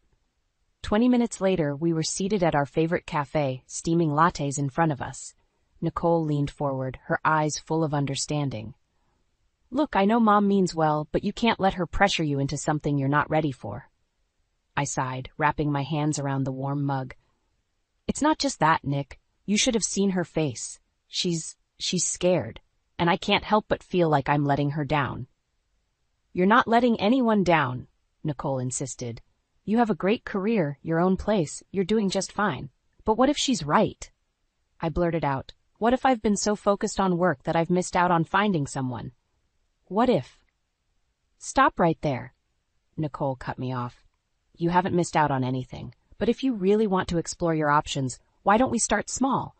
There's a speed dating event at the community center next week. Why don't you give it a shot?" I nearly choked on my latte. "Speed dating? Are you serious?" Nicole grinned. "Deadly. Come on, what's the worst that could happen?" "I could die of embarrassment," I offered. "Or," she countered, "you could meet someone interesting. At the very least, it'll give Mom something to smile about." I hesitated, but the image of Mom's worried face flashed through my mind again. "Fine," I conceded, "but you owe me big time." "Deal," Nicole said, raising her mug in a mock toast. "Now, let's talk about what you're going to wear." The next week flew by in a blur of work deadlines and increasingly panicked phone calls with Nicole. Before I knew it, I was standing outside the community center, my heart pounding like a jackhammer. "You can do this," I muttered to myself, smoothing down the new dress Nicole had insisted I buy. "It's just a few hours. No big deal." I took a deep breath and pushed open the door. The room was already buzzing with activity, filled with nervous laughter and the clink of glasses. I scanned the crowd, feeling overwhelmed. First time, I turned to find a man about my age smiling at me. He had kind eyes and an easygoing demeanor that immediately put me at ease. "Is it that obvious?" I asked, managing a small laugh. He shrugged. "Takes one to know one. I'm Brad." "Jordan," I replied, shaking his offered hand. "Well, Jordan," he said, gesturing towards the room, "what do you say we face this madness together?" For the first time that evening, I felt a glimmer of hope. Maybe, just maybe, this wasn't such a bad idea after all. "Lead the way," I said, following Brad into the crowd, unaware that this simple decision would set in motion a chain of events that would change my life forever. I stood in front of my closet, staring at a sea of muted colors and practical work attire. Nicole's words from our shopping trip yesterday echoed in my mind. "Jordan, you're gorgeous. It's time to let the world see it." With a deep breath, I reached for the vibrant red blouse we'd bought. It felt daring, almost rebellious. As I slipped it on, I caught my reflection in the mirror. For the first time in years, I didn't see a software engineer. I saw a woman. The office was abuzz with energy as I walked in. Heads turned, and I felt a flutter of self-consciousness. "Wow, Jordan!" my colleague Sarah exclaimed. "You look amazing." "What's the occasion?" I felt my cheeks warm. "No occasion, just trying something new." Sarah grinned. "Well, it suits you. You should dress like this more often." As the day progressed, I found myself standing taller, smiling more. The compliments kept coming, each one boosting my confidence a little higher. By lunchtime, I was riding a wave of newfound self-assurance when my phone buzzed. It was Mom. "Jordan, honey," she said, her voice tinged with excitement. "I hope you haven't forgotten about dinner tonight. I've invited the Thompsons. Their son, Mark, is visiting from Chicago. He's a doctor, you know." My stomach dropped. "Mom, we've talked about this. I'm not interested in being set up. But, sweetheart, Mark is such a nice young man. Just give him a chance." "For me?" I closed my eyes, feeling the weight of her expectations. "Fine, Mom, I'll be there." The rest of the day passed in a blur of coding and meetings. As I drove to Mom's house that evening, my earlier confidence began to waver. What was I thinking? Trying to change myself? Mom greeted me at the door, her eyes widening as she took in my appearance. "Oh, Jordan, you look lovely." Before I could respond, she ushered me into the living room where the Thompsons sat with their son. Mark stood up, offering a polite smile that didn't quite reach his eyes. Dinner was a painful affair. Mark droned on about his medical practice while Mom beamed at us, clearly envisioning wedding bells. I pushed my food around my plate, feeling more out of place with each passing minute. As Mom cleared the dishes, Mrs. Thompson leaned in. "So, Jordan, do you have any plans to settle down? A career is nice, but there's nothing like having a family." I felt a surge of anger. "Actually, I'm quite happy with my life as it is." The room fell silent. Mom returned, her face a mask of disappointment. "Jordan, why don't you help me in the kitchen?" Once we were alone, she turned to me. "Honey, I'm just trying to help. You're not getting any younger, and—" "Stop it, Mom," I snapped, surprising us both. "I'm tired of you trying to fix me. There's nothing wrong with my life." Tears welled in her eyes. "I just want you to be happy." "I am happy," I insisted, but the words felt hollow. The drive home was a blur of conflicting emotions. As I walked into my apartment, my phone buzzed with a text from Nicole. "How'd it go with Mom's setup?" I sank onto the couch, suddenly exhausted. "Disaster," I typed back. "I don't know what I'm doing anymore, Nick." Her response was immediate. "Come over tomorrow. I have an idea." The next morning, I found myself at Nicole's doorstep, still feeling raw from the previous night's events. "Okay," Nicole said as soon as I walked in, her eyes gleaming with determination. "We're going to that speed dating event." I groaned. "Nick, I don't think—" "No arguments," she cut me off.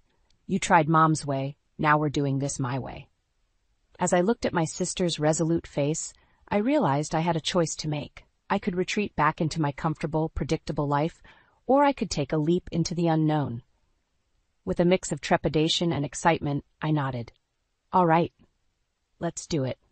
Little did I know that decision would set me on a path that would change everything.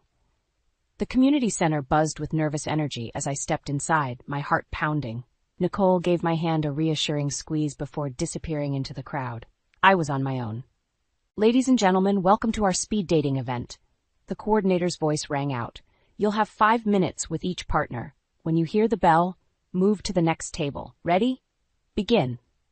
I sat down at my first table, facing a man with a receding hairline and a forced smile. "Hi, I'm Steve," he said, his eyes darting around the room. "Jordan," I replied, trying to sound more confident than I felt. The next few encounters blurred together, a parade of awkward small talk and feigned interest.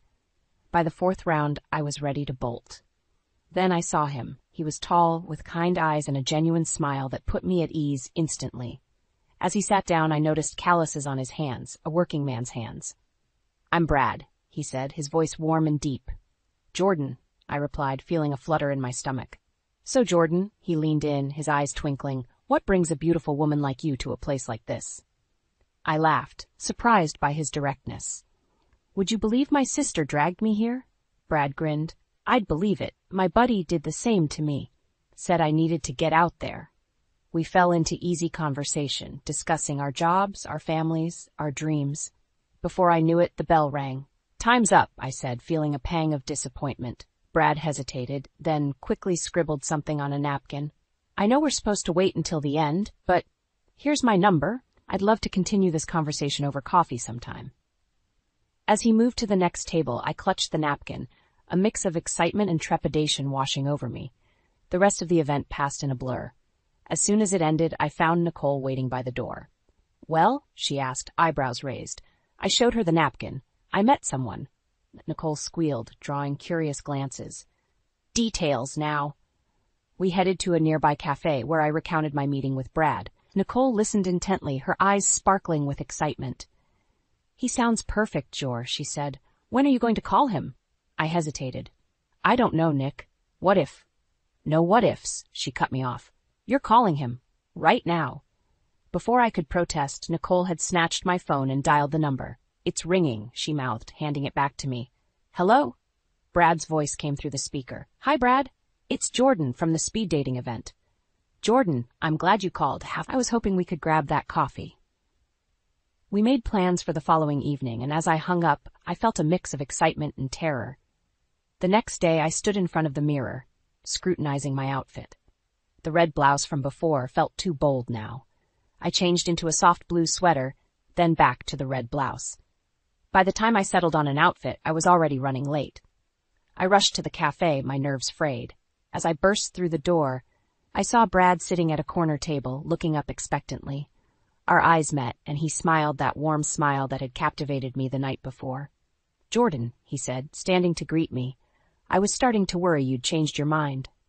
"Never," I replied, surprising myself with my boldness. As we sat down, Brad reached across the table and took my hand. "I have a confession to make," he said, his expression serious. "I've never done anything like this before. But there's something about you, Jordan. I can't explain it, but I feel like I've known you my whole life." I felt a lump form in my throat. This was moving fast, too fast. But as I looked into Brad's earnest eyes, I realized I felt the same inexplicable connection. "I feel it too," I whispered. Brad's face lit up, and in that moment I knew my life was about to change forever. What I didn't know was whether that change would lead to happiness or heartbreak. 2 years flew by in a whirlwind of love and laughter. Brad and I had grown closer than I ever thought possible, our lives intertwining like vines.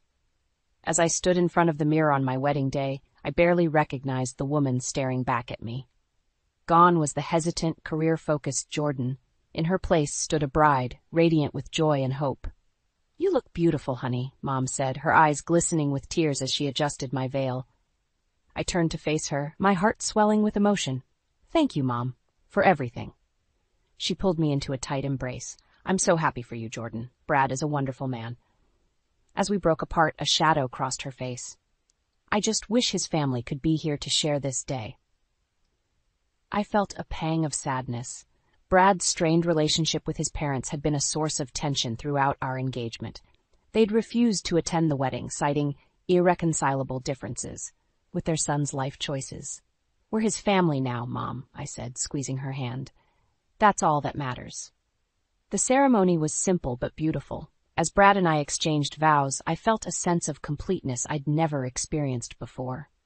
When the officiant pronounced us husband and wife, the small gathering of friends and family erupted in cheers. At the reception, Nicole cornered me by the punch bowl, her eyes sparkling with mischief. "So, Mrs. Bradford," she teased, "how does it feel to be a married woman?" I laughed, still giddy from the day's events. "Honestly, it feels amazing." Nicole's expression softened. "I'm happy for you, Jor. But," she hesitated, glancing around to ensure we weren't overheard. "Are you sure about Brad? I mean, with his family situation and all." I felt a flicker of annoyance. "Brad can't help his family, Nick. He's a good man." I know, she said, holding up her hands in surrender. "I just worry about you, that's all." Before I could respond, Brad appeared at my side, wrapping an arm around my waist. "Everything okay here, ladies?" I leaned into him, pushing away my doubts. "Everything's perfect." As the night wore on, I found myself watching Brad interact with my family. He was charming, attentive, everything I could have hoped for in a husband. Yet there was a nagging feeling I couldn't shake, a sense that something was off.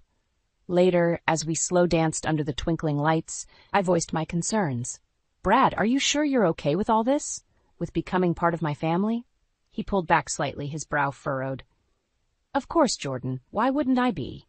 It's just, I know how hard it's been with your parents. I don't want you to feel like you're replacing them, or—" Brad cut me off with a kiss. "Your family is my family now," he said firmly. I couldn't be happier. His words should have reassured me, but instead, they sent a chill down my spine. There was an intensity in his eyes that I'd never seen before, a hunger that both thrilled and frightened me. As the reception wound down, Mom pulled me aside for one last moment alone. "Jordan, sweetheart," she said, her voice thick with emotion, "I want you to have this." She pressed a small velvet box into my hands. Inside was a delicate gold locket, clearly an antique. "It's been in our family for generations," Mom explained. "I want you to have it now, to pass on to your own daughter someday." Tears welled in my eyes as I clasped the locket around my neck. "Thank you, Mom. I'll treasure it always." As Brad and I drove away from the reception, waving goodbye to our loved ones, I fingered the locket, lost in thought. I was starting a new chapter of my life, filled with promise and love. But as I glanced at Brad's profile in the dim car light, I couldn't shake the feeling that I was also leaving something behind. A part of myself I might never get back. Little did I know, this day marked not just the beginning of my marriage, but the start of a journey that would test the very foundations of everything I believed about love, family, and myself. The first year of marriage with Brad was like a dream. We settled into a cozy routine, our lives intertwining seamlessly. Every Sunday we'd visit Mom for dinner, and I watched with joy as Brad and Mom grew closer. He'd help her with household repairs, listen to her stories, and even started calling her Mom himself. One Sunday evening, as we were leaving Mom's house, Brad surprised me. "You know, Jordan, I've been thinking," he said, his eyes twinkling. "Maybe it's time we start thinking about having a family of our own." My heart skipped a beat. "Really? You want to have kids?" He nodded, pulling me close. "Seeing you with your mom, it makes me realize what I missed out on. I want to create that kind of love and warmth in our own home." I felt a rush of emotions, excitement, fear, love. "Oh, Brad," I whispered, burying my face in his chest. "I'd love that." The next few months were a whirlwind of planning and dreaming. We turned our spare room into a nursery, painted soft yellow with little ducks on the walls. Mom was over the moon, already knitting tiny booties and blankets. But as the months passed with no positive pregnancy test, the excitement began to wane. I started to feel the pressure, the disappointment in Brad's eyes each time I shook my head. The doctor's visits became more frequent, the tests more invasive. "I'm sorry, Mrs. Bradford," the fertility specialist said one day, her voice gentle, "but it seems you have some complications that may make it difficult for you to conceive naturally." I felt like the floor had dropped out from under me. Brad squeezed my hand, but I could feel the tension in his grip. That night, as we lay in bed, Brad turned to me. "Jordan, I've been thinking, what if we considered adoption?" I propped myself up on one elbow, studying his face in the dim light. "Adoption? Are you sure?" He nodded, his eyes earnest. "I know it's not what we planned, but think about it. We could give a child a loving home, a family. Isn't that what really matters?" I felt a surge of love for this man who continually surprised me with his compassion.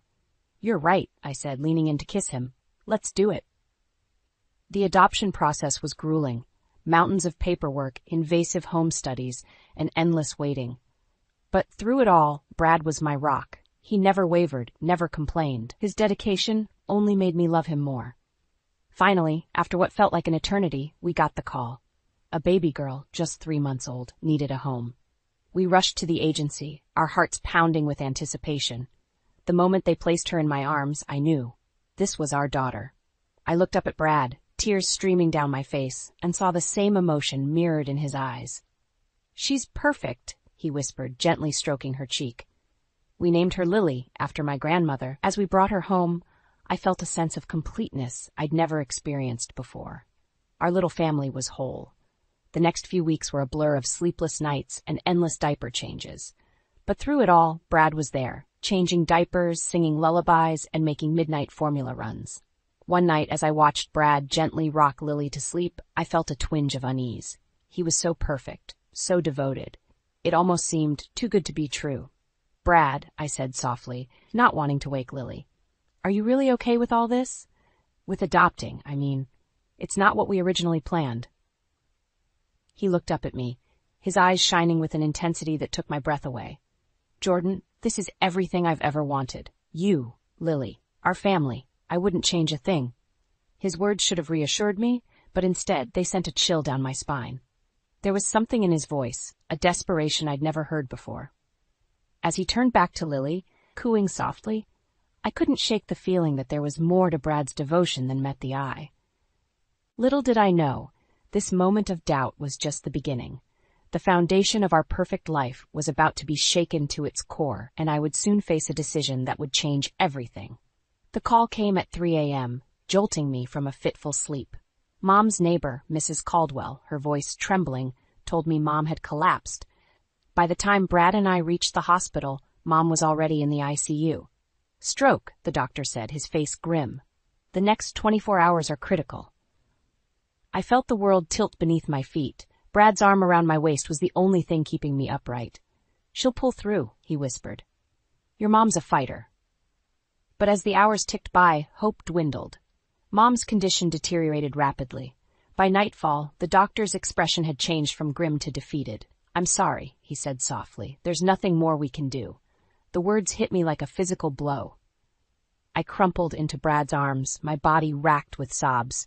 This couldn't be happening. Not Mom. Not now. As we entered Mom's room, the steady beep of machines filled the air. She looked so small, so fragile in that hospital bed. I took her hand, cold and limp, in mine. "Mom," I choked out. "Please don't leave me." Her eyes fluttered open, focusing on me with effort. "Jordan," she whispered, her voice barely audible. "My sweet girl." I leaned in close, drinking in every word. "I'm here, Mom. I'm right here." She squeezed my hand weakly. "Be happy, sweetheart. That's all I ever wanted for you." Her eyes drifted to Brad, standing silently behind me. "Take care of her," she murmured. Brad nodded solemnly. "I promise, Mom, with everything I have." Mom's lips curved into a faint smile. Then with a soft sigh, she closed her eyes. The machines wailed as her heart stopped beating. The next few days passed in a blur of grief and exhaustion. Brad took charge of the funeral arrangements, handling everything with quiet efficiency. I moved through the motions like a ghost, barely able to function. The day of the funeral dawned bright and clear, a cruel contrast to the darkness in my heart. As I stood before the mirror, struggling to fasten the clasp of Mom's locket, Brad appeared behind me. "Let me," he said gently, his fingers deftly securing the necklace.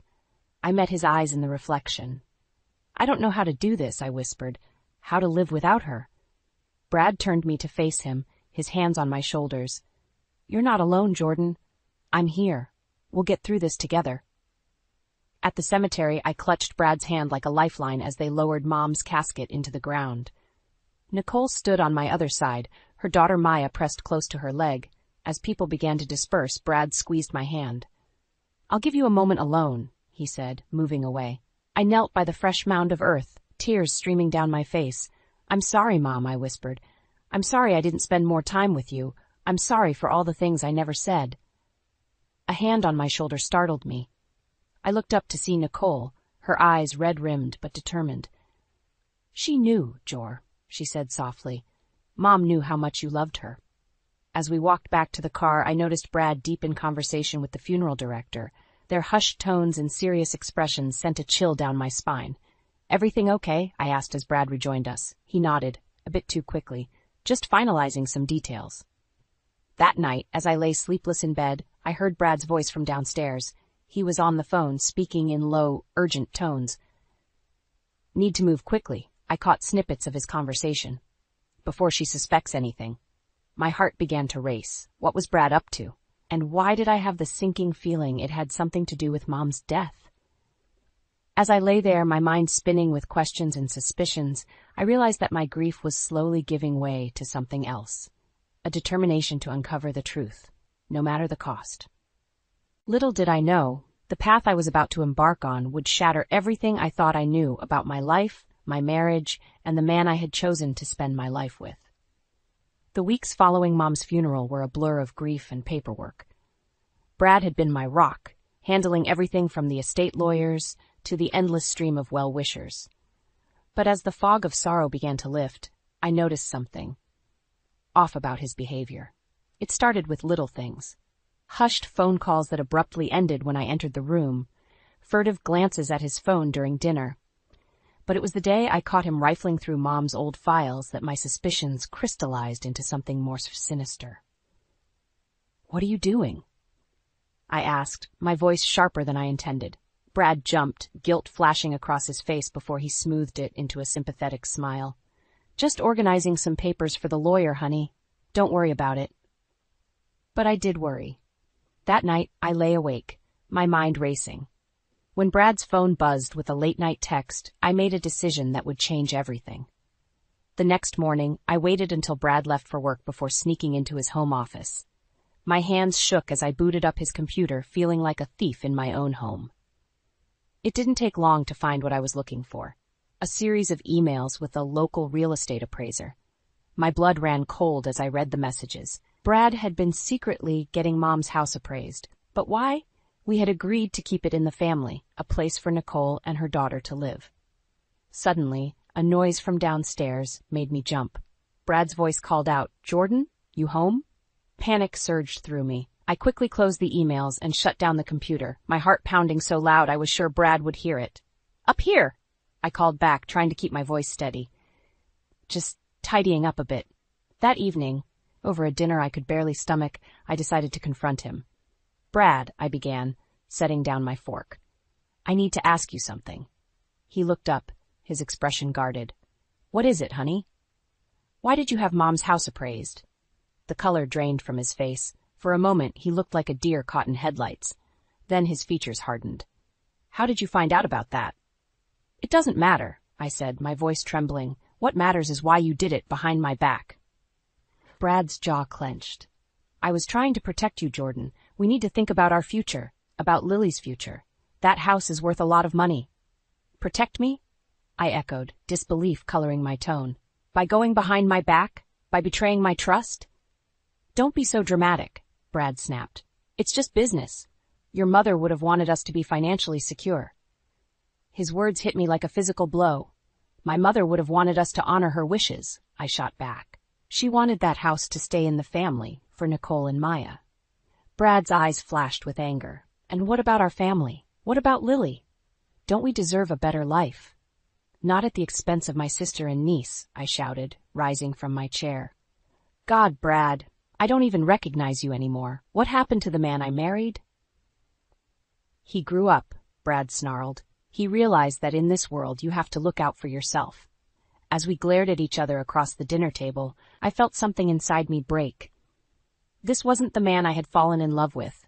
This wasn't the life I had envisioned for us. I want you out, I said, my voice low and dangerous. Pack your things and leave now. Brad's face contorted with rage. You can't do this. You have no idea what you're getting into. As he stormed out of the room, his last words sent a chill down my spine. What did he mean? What else was he hiding? That night, as I lay alone in our bed, I made a vow. I would uncover the truth, no matter how ugly it might be. For Mom's memory, for Nicole and Maya, and for my own peace of mind, I would get to the bottom of Brad's deception. Little did I know, the truth would be far more devastating than I could have ever imagined. The truth hit me like a freight train. As I sat in the lawyer's office, staring at the documents spread before me, I felt my world crumbling around me. Brad, the man I had loved and trusted, had been living a lie. I'm sorry, Mrs. Bradford, the lawyer said gently, but it appears your husband has accrued a significant gambling debt over the past few years. He's been using your mother's house as collateral. My hands shook as I leafed through the papers. Hundreds of thousands of dollars, borrowed against Mom's home. Our home. The home that was supposed to be a safe haven for Nicole and Maya. How? I choked out. How could he do this? The lawyer's sympathetic gaze did nothing to ease the pain. I'm afraid it gets worse. There's evidence that Mr. Bradford may have, hastened your mother's passing to gain access to the property sooner. The room spun. I gripped the edge of the desk, fighting the urge to be sick. Brad hadn't just betrayed me. He'd betrayed Mom's memory, her trust in him. And for what? For money to fuel his addiction? I left the office in a daze, my mind reeling. As I drove home, a cold determination settled over me. This ends now, I thought. Brad was waiting when I got home, his face a mask of false concern. Where have you been, honey? I've been worried sick. I looked at him, really looked at him, and wondered how I had ever been so blind. It's over, Brad, I said, my voice steady despite the turmoil inside. I know everything. His facade crumbled instantly. Jordan, I can explain. Explain what? I cut him off. How you gambled away our future. How you used my mother's house as your personal piggy bank. Or maybe you'd like to explain how you hastened her death. Brad's face went pale. That's not true. I loved your mother. I would never... Save it, I spat. I want you out of this house and out of my life. Now. As Brad packed his things, casting desperate glances my way, I felt a strange sense of calm settle over me. This wasn't the end I had envisioned for us, but it was the end we deserved. Once he was gone, I called Nicole. Can you come over? I asked, my voice breaking. And bring Maya. I need you both. An hour later, we sat around Mom's old kitchen table, the same one where we'd shared so many family dinners. I told them everything. Brad's betrayal, the gambling, the threats to our home. Nicole reached across the table, squeezing my hand. Oh, Jor, she whispered. I'm so sorry. Maya, wise beyond her years, looked up at me with determination in her eyes. We'll fix this, Aunt Jordan, together. Looking at their faces, my sister, my niece, my family, I felt a surge of strength. "You're right," I said. "We will fix this. This is our home, and no one is going to take it from us." Over the next few weeks, we formulated a plan. I threw myself into work, taking on extra projects to boost our income. Nicole started a small business from home, selling her handmade crafts online. Even Maya pitched in, offering to tutor younger kids in the neighborhood. It wasn't easy.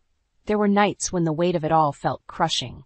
But every morning, I'd wake up to the sound of Nicole humming in the kitchen, or Maya's laughter echoing through the halls, and I knew we were going to make it.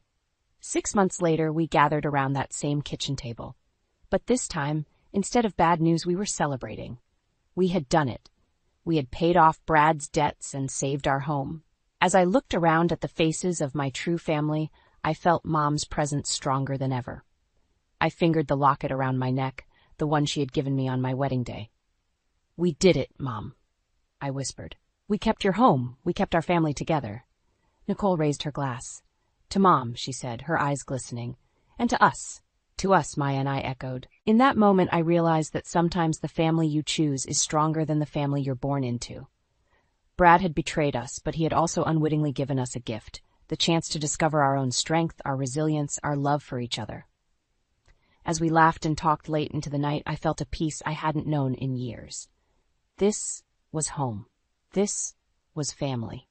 And no matter what challenges lay ahead, I knew we would face them together. I smoothed my dress for the 100th time, fussing with the neckline as I surveyed the dining room. Everything had to be perfect for Thomas's celebration dinner. The promotion he'd worked so hard for had finally come through, and I wanted this night to be special. "Vivian, honey, have you seen my blue tie?" Thomas called from upstairs. "Check the second drawer, dear," I replied, lighting the candles on the table. The flickering flames cast a warm glow across the china plates and crystal glasses. I smiled, remembering our wedding day when we'd received this set as a gift. 10 years had flown by in the blink of an eye. Thomas's footsteps on the stairs pulled me from my reverie. He appeared in the doorway, looking dashing in his tailored suit. "You look beautiful," he said, his eyes crinkling at the corners as he smiled. I felt a blush creep up my cheeks. Even after all these years, he still had that effect on me. "You clean up pretty well yourself, Mr. Vice President," I teased, straightening his tie. He chuckled, pulling me close. "I couldn't have done it without you, Viv. You've been my rock through it all." The doorbell chimed, interrupting our moment. "That'll be Sam and Jack," I said, giving Thomas a quick peck on the cheek before heading to answer the door. Samantha, my best friend since college, greeted me with a warm hug. "Congratulations, you two," she exclaimed, handing me a bottle of champagne. Her husband, Jack, nodded in agreement, clapping Thomas on the back as they made their way inside. As we settled around the table, the conversation flowed easily. We laughed over shared memories and toasted to new beginnings. It wasn't until dessert that I noticed something was off. Thomas's phone buzzed on the table, and he glanced at it, a small smile playing on his lips. "Everything okay?" I asked, curious about what could be so engaging. "Oh, just work stuff," he replied, tucking the phone away. But I caught the way his eyes lit up, a spark I hadn't seen in a while. Sam must have noticed too, because she shot me a questioning look. I shrugged it off, determined not to let anything dampen the evening. As our guests were leaving, Sam pulled me aside. "Viv, is everything all right with you and Thomas?" she whispered, concern etched on her face. "Of course," I replied, perhaps a bit too quickly. "Why do you ask?" She hesitated. "It's probably nothing, but Jack mentioned that Thomas has been spending a lot of time with his new mentee at work. Elizabeth, I think her name is?" My stomach clenched. "I'm sure it's just part of his new responsibilities," I said, forcing a smile. But Sam's words had planted a seed of doubt that I couldn't shake. Later that night, as Thomas and I cleaned up, I couldn't help but ask, "So, how's the mentoring going? With Elizabeth, right?" Thomas's hand paused mid-wipe of a plate. "It's fine," he said, his tone suddenly guarded. "She's bright, catches on quickly." "That's good," I replied, trying to keep my voice neutral. "Maybe we should have her over for dinner sometime. I'd love to meet her." Thomas's response was oddly terse. "I don't think that's necessary, Viv. It's just work." As I lay in bed that night, Thomas's arm draped over me. I couldn't shake the feeling that something had shifted. The seed of doubt Sam had planted began to grow, and I found myself wondering what other changes this promotion might bring to our lives. Little did I know, this was just the beginning of a storm that would shake the very foundation of our marriage. The weeks following Thomas's promotion flew by in a whirlwind of late nights and business dinners. I tried to ignore the nagging feeling in my gut, but it grew harder with each passing day. Thomas's phone buzzed constantly, and his eyes lit up every time he checked it. One evening, as I was folding laundry, Thomas's phone chimed on the nightstand. I hesitated for a moment before glancing at the screen. A message from Elizabeth flashed across it. "Can't wait for our lunch tomorrow. You always brighten my day." My heart sank. I placed the phone back, my hands trembling slightly. When Thomas came home that night, I couldn't help but confront him. "How was work?" I asked, trying to keep my voice steady. "Busy as usual," he replied, loosening his tie. "Got a big presentation coming up." "And how's Elizabeth doing? I saw her message about lunch tomorrow." Thomas froze for a split second before recovering. "Oh, that? It's just a mentoring lunch. Nothing to worry about, Viv." But I could see the guilt flickering in his eyes. "Thomas, be honest with me. Is there something going on between you two?" He sighed, running a hand through his hair. "Of course not. She's just a colleague. You're being paranoid, Vivian." His dismissive tone stung. "Paranoid, Thomas, you light up every time her name is mentioned. I'm not blind." "Don't be ridiculous," he snapped. "I'm not some hormonal teenager. I can have female friends without it meaning anything." I felt tears pricking at my eyes. "Friends don't make their spouses feel like this, Thomas." He stormed out of the room, leaving me alone with my thoughts and fears. The next day, I couldn't concentrate at work. My mind kept wandering to Thomas and Elizabeth, imagining their lunch together. When I got home, I found Thomas in his study, engrossed in his laptop. "How was your day?" I asked, leaning against the doorframe. He barely looked up. "Fine. Busy?" "And lunch with Elizabeth?" This time he did look up, irritation clear on his face. "It was just lunch, Vivian. Drop it." But I couldn't. "You used to tell me about your day, about the people you work with. Now it's like pulling teeth to get any information out of you." Thomas slammed his laptop shut. "Maybe because you turn everything into an interrogation. I'm trying to focus on my career, Vivian. I thought you'd be supportive." "I am supportive," I protested, "but not at the expense of our marriage." He stood up abruptly. "I need some air," he muttered, brushing past me. I heard the front door slam a few moments later. Sinking into his chair, I noticed a post-it note on his desk. In neat handwriting it read, "Elizabeth, dinner reservations Friday 8 p.m. My world tilted on its axis. Dinner reservations? On a Friday night? This was more than mentoring. With shaking hands, I picked up my phone and dialed Sam's number. "Viv, what's wrong?" Sam's concerned voice came through. "It's Thomas," I choked out. I think he's having an affair with Elizabeth." There was a pause on the other end. "Oh, honey, I was hoping I was wrong, but I've heard rumors at the office." My heart shattered. "What do I do, Sam?" "First, take a deep breath," she said gently. "We'll figure this out together. Why don't you come over? Jack's out of town, and I think you could use a friend right now." As I hung up, I caught sight of our wedding photo on the bookshelf. Thomas's smiling face mocked me. How had we gone from that happy couple to this? And more importantly, what was I going to do about it? With a heavy heart, I grabbed my keys and headed for Sam's house, leaving behind the shattered remains of my once perfect life. I stared at my reflection in the bathroom mirror, noticing the fine lines around my eyes that seemed to have deepened overnight. The weight of Thomas's betrayal hung heavy on my shoulders, aging me beyond my years. As I applied concealer to hide the dark circles under my eyes, I couldn't help but wonder if this was why Thomas had turned to Elizabeth. The sound of the front door closing jolted me from my thoughts. Thomas was home. I took a deep breath, steeling myself for the confrontation I knew was coming. "Vivian?" Thomas called out. "We need to talk." I stepped out of the bathroom, my heart pounding. "Yes, we do." Thomas was standing in the living room, his suit jacket draped over the back of a chair. He looked tired, but there was a strange energy about him. "I think we should discuss what's been going on," he said, his voice unnaturally calm. "You mean your affair with Elizabeth?" The The words came out sharper than I intended. He flinched. It's not an affair, Vivian, but I can't deny that there's something there. I felt my world crumbling around me. Something there? Thomas, you're married. To me, remember? He ran a hand through his hair, frustration evident in his gesture. Of course I remember. But Vivian, when was the last time we really connected? When was the last time you showed any interest in my work, my ambitions? His words hit me like a slap. I've always supported you, Thomas. I've been here, by your side, through everything. But that's just it, he said, his voice rising. You've been here, but have you really been present? Elizabeth, she understands me. She's passionate about her career, about making a difference. When I'm with her, I feel alive. Each word was a dagger to my heart. And with me, you feel, what? Dead? Thomas sighed. That's not what I meant. It's just... Elizabeth is so vibrant, so full of life. She reminds me of you when we first met. I couldn't believe what I was hearing. So because I'm not in my 20s anymore, I'm no longer good enough for you? That's not fair, Vivian, Thomas protested. It's not about age. It's about connection, about shared goals and interests. And what about our shared life, Thomas? Our history, our plans for the future. My voice cracked with emotion. He looked away, unable to meet my eyes. I don't know if those plans fit who I am anymore, Viv. I'm changing, growing. Elizabeth challenges me in ways I never expected. I felt a surge of anger. And I don't challenge you?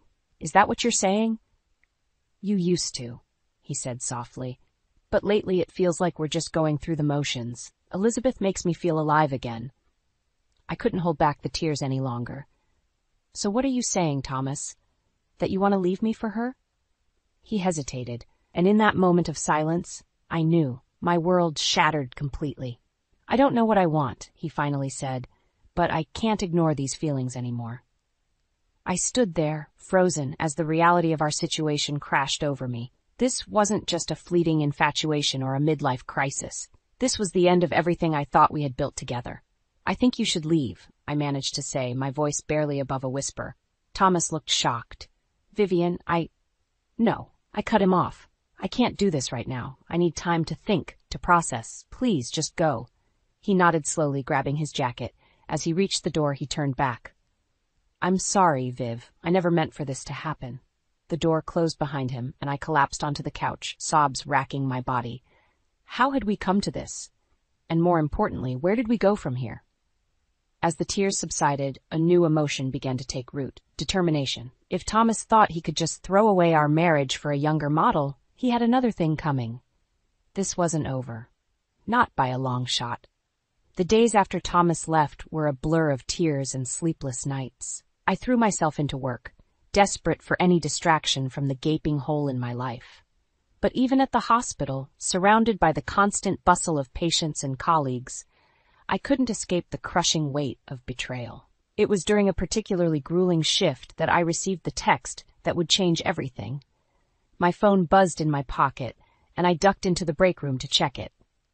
Thomas, we need to talk. I'm moving out. Can I come by tonight to get some things? My hands shook as I read the message. This was really happening. He was leaving me for her. I managed to finish my shift, though I couldn't tell you a single thing I did. My mind was a whirlwind of emotions, anger, grief, and a growing sense of determination. By the time I got home, I had made up my mind. I wouldn't let Thomas see me broken. The doorbell rang at 7 p.m. sharp. I took a deep breath and opened the door. Thomas stood there, looking uncomfortable. Hi, Viv. Can I come in? I stepped aside wordlessly, letting him enter. He glanced around the living room, his eyes lingering on the empty spaces where his things used to be. I've already packed most of your stuff, I said, my voice steadier than I felt. It's in boxes in the spare room. He looked surprised. Oh, thanks, I guess. An awkward silence fell between us. This man, who I had loved for over a decade, now felt like a stranger in our home. So, I finally said, you're really doing this? Throwing away our marriage for her? Thomas sighed. Vivian, it's not like that. Elizabeth and I, we connect on a level that you and I haven't in years. Something inside me snapped. Don't you dare try to justify this, Thomas. You made vows to me, for better or worse, remember? Or does that not apply when a younger, shinier model comes along? That's not fair, he protested. I didn't plan for this to happen, but I can't deny my feelings anymore. I laughed bitterly. Your feelings? What about my feelings, Thomas? Did you even consider them for a second? He had the decency to look ashamed. Of course I did. This isn't easy for me either, Viv. Oh, I'm sure it's so hard for you, I spat. Poor Thomas, torn between his loyal wife and his exciting new girlfriend. However will you cope? Vivian, please, he pleaded. Can't we do this civilly? I felt a surge of rage. Civilly? You want me to be civil while you destroy everything we've built together? While you humiliate me in front of our friends, our families? Thomas's face hardened. I didn't come here to fight. I'll get my things and go. As he turned towards the spare room, something in me broke. She doesn't love you, you know, I blurted out. He froze. What? Elizabeth, I said, my voice shaking. She doesn't love you. She's using you to advance her career. Thomas whirled around, his face a mix of anger and confusion. You don't know what you're talking about. Elizabeth and I know exactly what I'm talking about, I interrupted. I've heard things, Thomas, from people at your company. She has a reputation for latching on to successful men to climb the corporate ladder. I saw doubt flicker in his eyes, quickly replaced by anger. You're lying. You're just jealous because she's younger, more vibrant. More vibrant, I echoed, incredulous. Is that what this is about? You're having a midlife crisis and I'm just collateral damage? Thomas's face flushed. You know what? I don't have to listen to this. I'm leaving. As he stormed towards the door, I called after him. Go ahead, Thomas. Run to your precious Elizabeth, but don't come crawling back when you realize what a mistake you've made. The door slammed behind him, leaving me alone in the echoing silence of our once happy home. I sank to the floor, my body shaking with sobs. But as the tears subsided, a new feeling emerged, a steely resolve. If Thomas thought he could discard me so easily, he had another thing coming. It was time to fight for what was mine, and heaven help anyone who stood in my way. The morning after Thomas left, I woke up with a newfound determination. I couldn't just sit around and let my life fall apart. I needed answers, and I knew exactly where to start. I called in sick to work for the first time in years and dialed Sam's number. Sam, I need your help, I said as soon as she picked up. Can you meet me for coffee? An hour later, we were seated in a quiet corner of our favorite cafe. Sam's face was etched with concern. Viv, honey, how are you holding up? I took a deep breath. I'm managing, but I need to know more about Elizabeth. You work with her, right? Sam nodded, her expression turning guarded. I do, but Viv, are you sure you want to go down this road? I have to, Sam. I need to understand what's really going on. She sighed, then leaned in closer. All right, but you didn't hear this from me. Elizabeth, she has a reputation at the office. This isn't the first time she's gotten close to a senior executive. My heart raced. What do you mean? Last year, she was mentored by the CFO. He left his wife, but a few months later, Elizabeth moved on to greener pastures. The poor guy's career never recovered. I felt a mix of vindication and dread. So she's using Thomas? Sam nodded grimly. It looks that way. But Viv, there's more. I overheard her on the phone yesterday. She was talking to someone, I think her boyfriend, about a big promotion coming her way. My world tilted on its axis. Boyfriend? Are you sure? Pretty sure. She was talking about weekend plans and using pet names. It definitely wasn't Thomas she was talking to. I sat back, my mind reeling.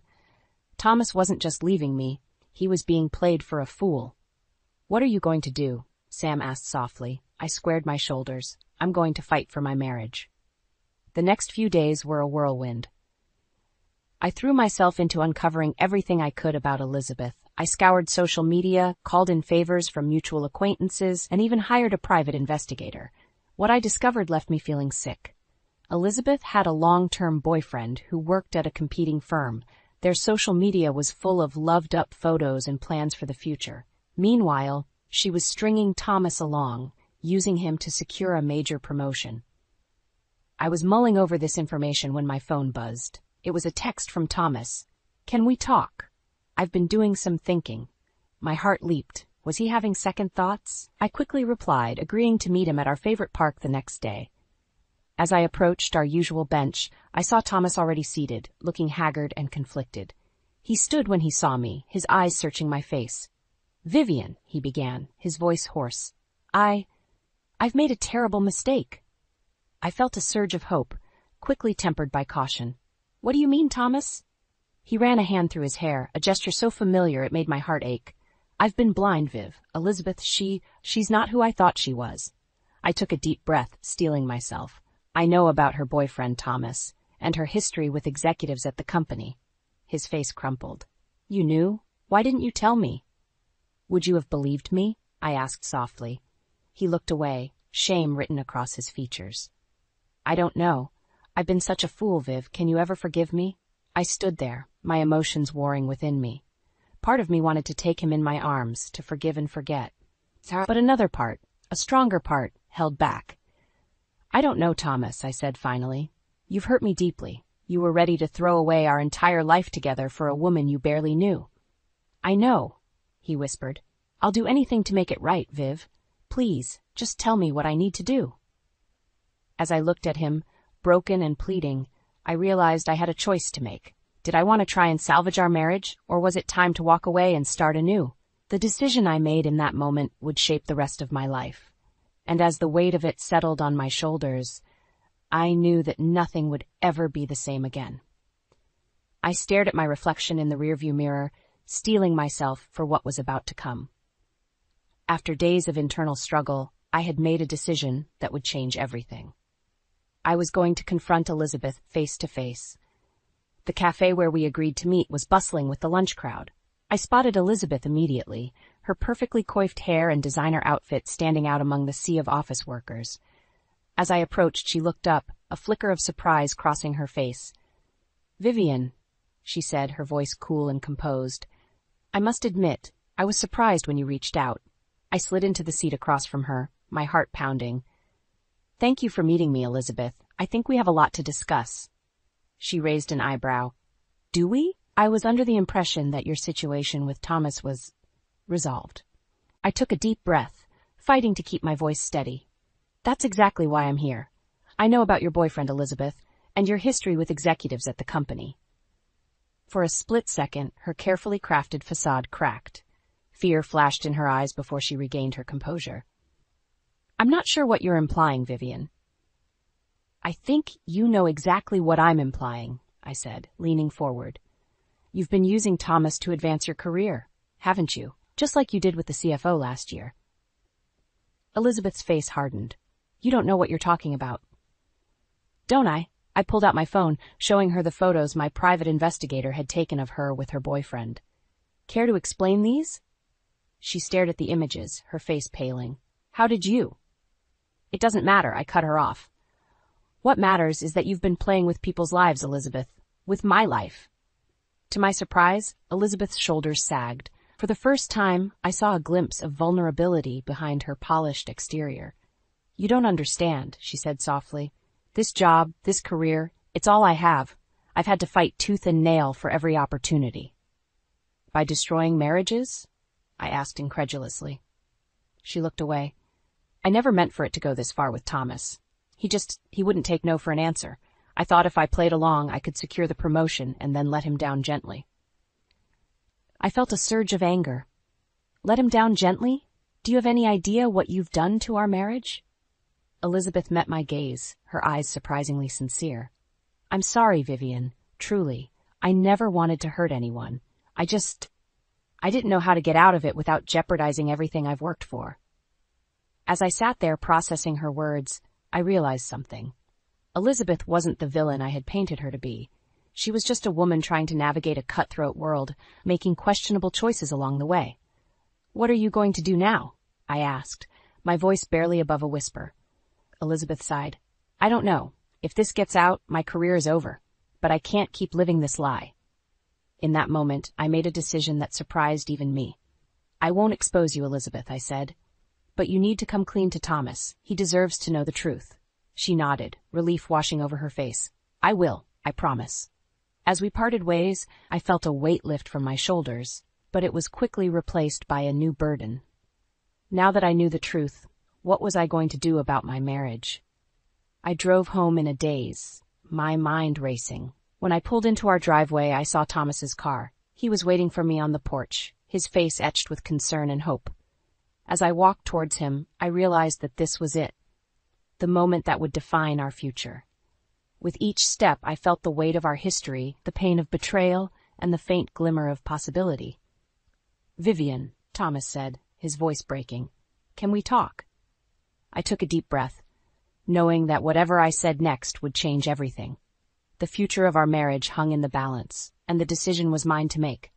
I stood on the porch facing Thomas, my heart pounding in my chest. The weight of everything we'd been through, everything I'd learned, pressed down on me like a physical force.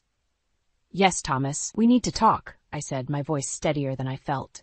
We moved inside, the familiar surroundings of our home now feeling alien and tense. Thomas sat on the edge of the couch, his posture rigid with anxiety. "Vivian, I've made a terrible mistake," he began, his voice cracking. "I don't know what I was thinking. Elizabeth, she—" I held up a hand, cutting him off.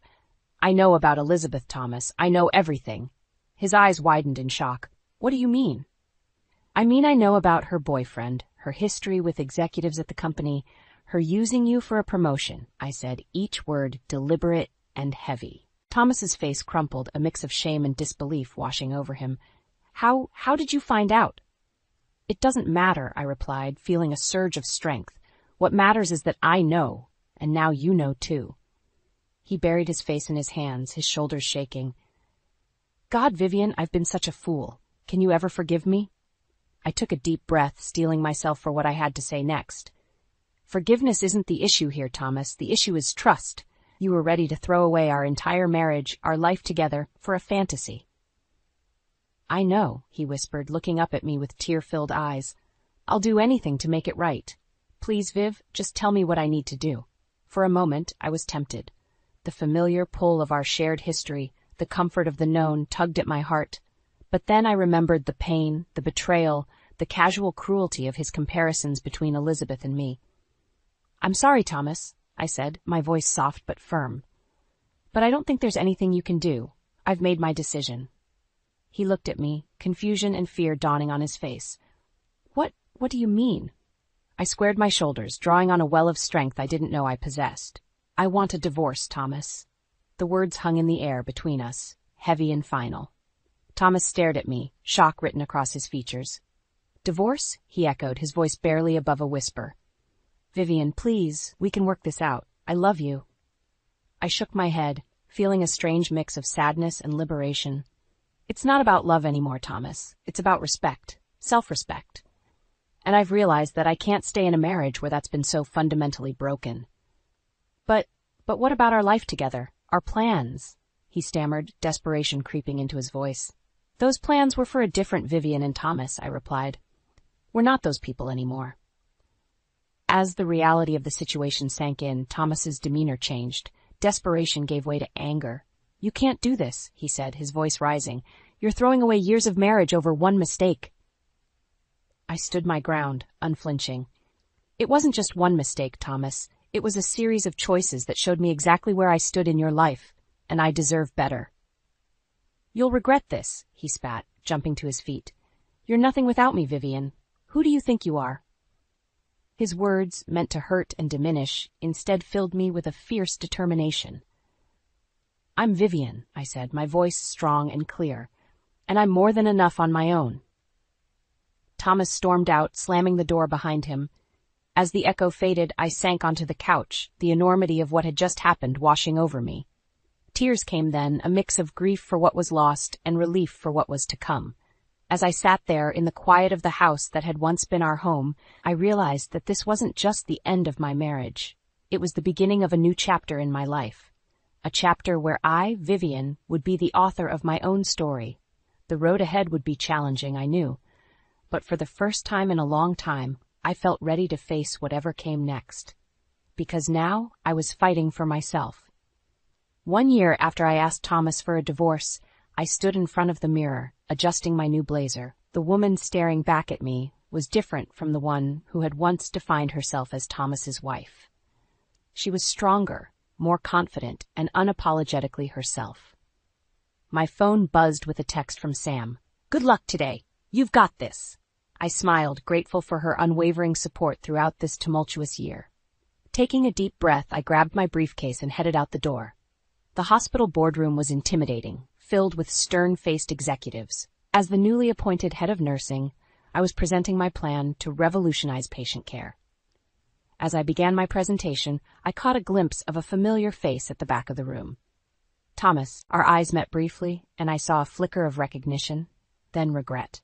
But I didn't falter. Instead, I channeled all the strength I'd gained over the past year into my words, my vision for the future of healthcare. As I concluded, the room erupted in applause. The CEO stood up, beaming. "Vivian, this is exactly the kind of innovative thinking we need. You have our full support." Elation washed over me. This was my moment, my triumph. As the room cleared out, Thomas approached hesitantly. "Congratulations, Viv," he said softly. "You were incredible." I nodded, maintaining my composure. "Thank you, Thomas." He shifted uncomfortably. "I heard about your promotion, and now this. You've really flourished." "I have," I agreed, feeling a surge of pride.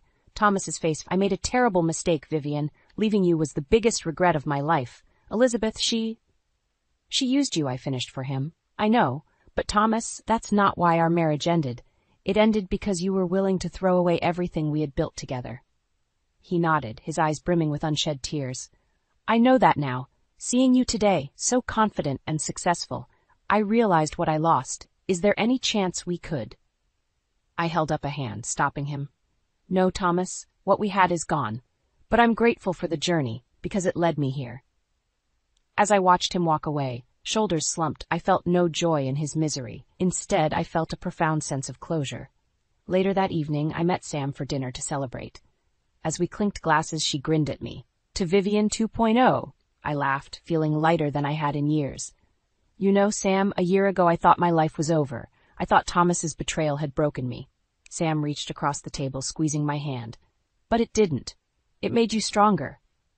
I nodded, reflecting on the journey. "It did. I realized that my worth wasn't tied to being someone's wife. It was always within me, waiting to be unleashed." As we finished our meal, my phone buzzed. It was a message from Elizabeth. "I saw the news about your presentation. Congratulations, Vivian. What you've achieved is truly inspiring." I smiled, remembering our conversation a year ago. Elizabeth had kept her promise, coming clean to Thomas and facing the consequences of her actions. In an unexpected turn of events, we had developed a cautious friendship, bonding over our shared experiences in a male-dominated world. As Sam and I walked out of the restaurant, arm in arm, I looked up at the starry sky. The future stretched out before me, full of possibilities I had never dared to imagine before. "You know, Sam," I said, "I used to think that the best revenge would be seeing Thomas miserable. But now I realize the best revenge is living my best life." Sam grinned, giving me a playful nudge, and boy, are you living it. As we parted ways, I felt a profound sense of peace wash over me. The journey had been painful, filled with betrayal and heartbreak, but it had led me here, to this moment of triumph and self-discovery. I was Vivian, stronger and more vibrant than ever before. And this was just the beginning of my story. I stared at my phone, dumbfounded by Kevin's invitation. It had been years since we last spoke, our lives diverging after college. While his carefree spirit beckoned adventure, my world revolved around spreadsheets and the monotonous rhythm of corporate life. "I don't know, Kev," I said hesitantly. "A camping trip seems—" "Exactly what you need," he interrupted. "When was the last time you stepped out of that office, Harper?" His words struck a chord. Between caring for my ailing father and the endless grind at work, I couldn't remember the last time I'd done something for myself. "You've got a point," I conceded. "But I can't just drop everything." "Yes, you can," he insisted. "One weekend, Harper. That's all I'm asking. We'll hike, tell stories by the fire, and you can rediscover that spark you've been missing." My practical side battled with the yearning for adventure. With a deep breath, I made a decision that would alter the course of my life forever. "All right, I'm in." The following Saturday, I found myself at a coffee shop surrounded by an eclectic group of Kevin's friends. As I sipped my latte, trying to appear nonchalant, Kevin approached with a tall, rugged-looking man in tow. "Harper, this is Miles," Kevin announced. "Our resident outdoorsman and guide for the weekend." Miles extended a calloused hand, his eyes twinkling with mischief. "Pleasure to meet you. Kevin tells me you're an accountant?" I nodded, suddenly self-conscious about my corporate attire amidst their casual hiking gear. "Well, we'll have to toughen you up," Miles said with a wink. "The great outdoors doesn't care about numbers." His teasing put me at ease, and I found myself laughing alongside the others. As we set off for the trailhead, I couldn't shake the feeling that this trip would be more than just a weekend escape. The hike proved more challenging than I anticipated, but Miles stayed by my side, offering encouragement and tips. With each step, the weight of my responsibilities seemed to lighten. "First time hiking, Harper?" he asked, noticing my labored breaths. "Is it that obvious?" I replied, trying to mask my struggle. Miles chuckled. "Don't worry, we all started somewhere. Just take it at your own pace." As the day progressed, I found myself opening up to Miles about my life, the endless hours at the office, caring for my father, and the constant feeling of being trapped. He listened intently, understanding the burdens I carried. That night, huddled around the campfire, I felt a sense of belonging I hadn't experienced in years. Miles's stories of his adventures captivated me, painting vivid pictures of landscapes I'd only dreamed of seeing. "Why don't you ever travel, Harper?" he asked, his gaze piercing through the flickering flames. I shrugged, unsure of how to articulate the weight of my responsibilities. Too much to leave behind, I guess. Miles nodded, understanding without judgment. In that moment, I caught a glimpse of a different life, one filled with freedom and possibility. The next morning, I awoke in the tent, my body aching but my spirit renewed. As I emerged, Miles was already brewing coffee over the campfire. "Morning, Harper," he greeted with a warm smile. "Ready for another adventure?" I took a deep breath, savoring the crisp mountain air. As ready as I'll ever be, and for the first time in years, I truly meant it. The morning after our camping trip, I found myself back at the coffee shop, surrounded by Kevin's friends. The air buzzed with excitement as everyone recounted their favorite moments from the weekend. "Did you see the look on Harper's face when she reached the summit?" Kevin teased, nudging me playfully. "I thought she was going to keel over." I rolled my eyes, but couldn't help grinning. "Hey, cut me some slack. It was my first real hike." "You did great, Harper," Miles chimed in, his voice sending a flutter through my chest. "Not everyone takes to the outdoors like a natural." Our eyes met, and for a moment it felt like we were the only two people in the room. Kevin cleared his throat, snapping us back to reality. "So who's up for another adventure next month?" he asked, rubbing his hands together mischievously. The group erupted in a chorus of cheers and laughter, but I stayed silent, suddenly aware of the weight of my responsibilities waiting for me at home. Miles must have noticed my hesitation. "You know, Harper, you don't have to decide right away," he said gently. "Just think about it." I nodded, grateful for his understanding. As the group dispersed, Miles lingered behind. "I meant what I said out there," he murmured. "You were incredible this weekend. Don't let anyone tell you otherwise." Before I could respond, he pulled me into a warm embrace, his rugged scent enveloping me. My heart raced as we parted, his touch igniting a spark I thought had long extinguished. "See you around, Harper," he said with a wink, disappearing into the bustling city streets. Over the next few months, our camping trips became a regular escape from the monotony of daily life.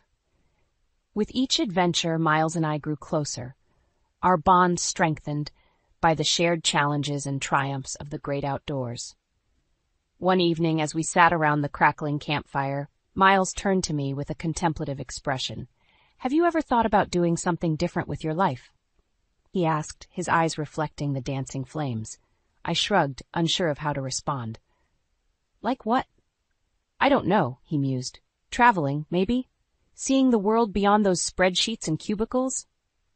His words struck a chord within me, awakening a yearning I'd long suppressed.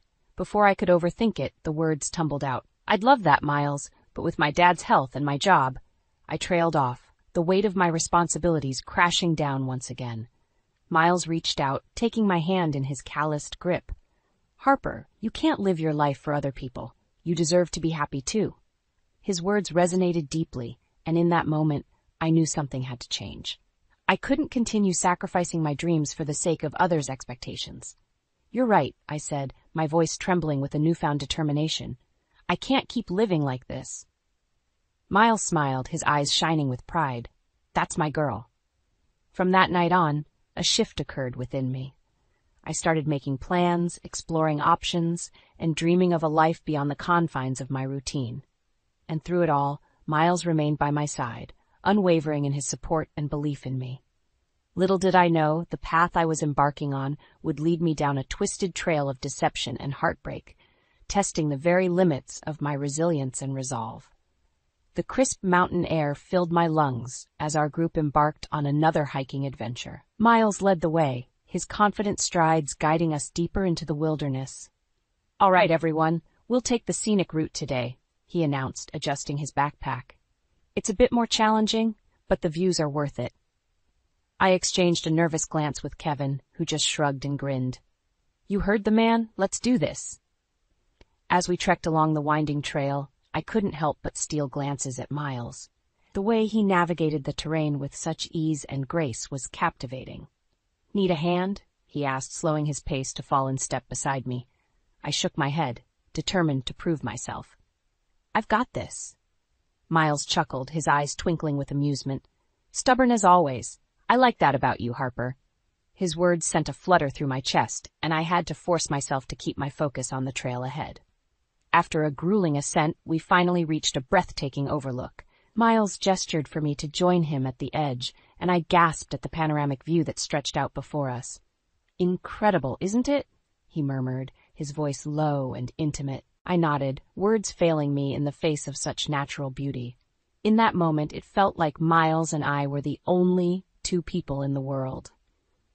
As the others settled down for a well-deserved break, Miles turned to me with a mischievous grin. "Up for a little detour?" he asked, his eyes sparkling with adventure. Before I could respond, he grabbed my hand and led me down a narrow path, veering off the main trail. My heart raced with a mixture of excitement and apprehension, but I trusted Miles implicitly.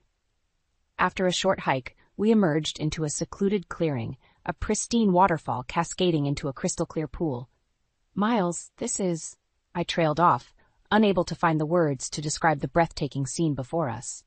He simply smiled, that familiar twinkle in his eye. "I thought you might like it." Without hesitation, Miles began stripping off his hiking gear, and I averted my gaze, suddenly flustered. "What are you doing?" I asked, my cheeks flushing. "Going for a swim," he replied nonchalantly. "Care to join me?" Before I could protest, he dove gracefully into the pool, resurfacing with a playful splash. I couldn't help but laugh at his carefree spirit. "Come on, Harper," he called out. "Live a little." Biting my lip, I weighed my options. Part of me wanted to cling to the safety of my comfort zone, but a larger part yearned for the freedom and spontaneity that Miles embodied. With a deep breath, I stripped down to my undergarments and slipped into the cool, refreshing water. Miles beamed, pulling me into an embrace that sent shivers down my spine. "That's my girl," he murmured, his lips dangerously close to mine. In that moment, surrounded by nature's untamed beauty, I felt more alive than I had in years. Miles had awoken a part of me I thought had long been extinguished, a thirst for adventure, for living life to the fullest. As we floated together in the tranquil pool, our bodies intertwined, I knew that my life would never be the same again. Miles had shown me a world beyond the confines of my routine, and I was determined to embrace it, no matter the cost. Little did I know, the path I had chosen would lead me down a twisted trail of deception and heartbreak, testing the very limits of my resilience and resolve. As the sun dipped below the horizon, our group gathered around the crackling campfire, the dancing flames casting flickering shadows across our faces. The air was thick with the scent of wood smoke and camaraderie. "All right, who's got a good story to share?" Kevin asked, rubbing his hands together in anticipation. A chorus of laughter and protests erupted, but Miles remained silent, his gaze fixed on the flames. I studied his profile, mesmerized by the way the firelight played across his rugged features. "What about you, Harper?" he said suddenly, turning to me with a warm smile. "I'm sure you've got some tales from the corporate world." I shrugged self-consciously. "I don't know, Miles. My life isn't exactly the stuff of adventure novels." He leaned closer, his eyes holding a hint of mischief. "Come on, there has to be something interesting in all those spreadsheets."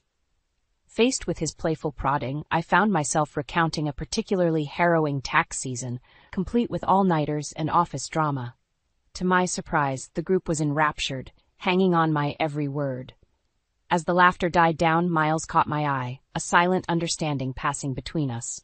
In that moment, I realized how much I'd been missing out on. the simple pleasures of good company and shared experiences. Your turn, Miles, I challenged, emboldened by the warmth of the fire and the camaraderie surrounding us. He grinned, that familiar twinkle in his eye. All right, but brace yourselves. This one's a doozy. Miles launched into a captivating tale of his solo trek through the Himalayas, his words painting vivid pictures of treacherous mountain passes and breathtaking vistas. As he spoke, I found myself leaning in, hanging on his every word, desperate to soak up every detail of his adventures. When he finished, the group erupted in a chorus of appreciative cheers and applause. But Miles's gaze was fixed on me, his eyes shining with a depth of emotion that sent my heart racing. "Why don't you ever travel, Harper?" he asked, his voice low and intimate. I hesitated, suddenly aware of the weight of my responsibilities. Responsibilities, I guess. Too much to leave behind. Miles nodded, his expression understanding. I get it, but you can't let life pass you by. His words struck a chord within me, awakening a yearning I'd long suppressed. Before I could respond, Kevin chimed in, oblivious to the moment he'd interrupted. All right, enough with the heavy stuff, he said, clapping his hands together. Who's up for some ghost stories? The group erupted in a chorus of laughter and excited chatter, but Miles and I remained locked in our own private moment, a silent understanding passing between us. As the night wore on, I found myself gravitating closer to Miles, drawn in by his warmth and charisma. We shared stories and laughs, our connection deepening with every passing moment. When the fire finally dwindled to embers, Miles stood, offering me his hand. Take a walk with me? Without hesitation, I accepted, allowing him to lead me away from the camp and into the embrace of the starry night. We strolled in comfortable silence, our shoulders brushing with every step. Finally, Miles stopped, turning to face me. Harper, His voice trailed off, but his eyes spoke volumes, conveying a depth of emotion that left me breathless. Before I could respond, he pulled me into a searing kiss, his lips claiming mine with a fierce intensity. In that moment, all my doubts and fears melted away, replaced by a burning desire that consumed me from the inside out. When we finally broke apart, gasping for air, Miles rested his forehead against mine. You're incredible, Harper, he murmured, his words sending shivers down my spine. Don't ever let anyone tell you otherwise. As we made our way back to camp, our fingers intertwined, I knew that my life had been forever changed. Miles had awakened a fire within me, a thirst for adventure and passion that I could no longer ignore.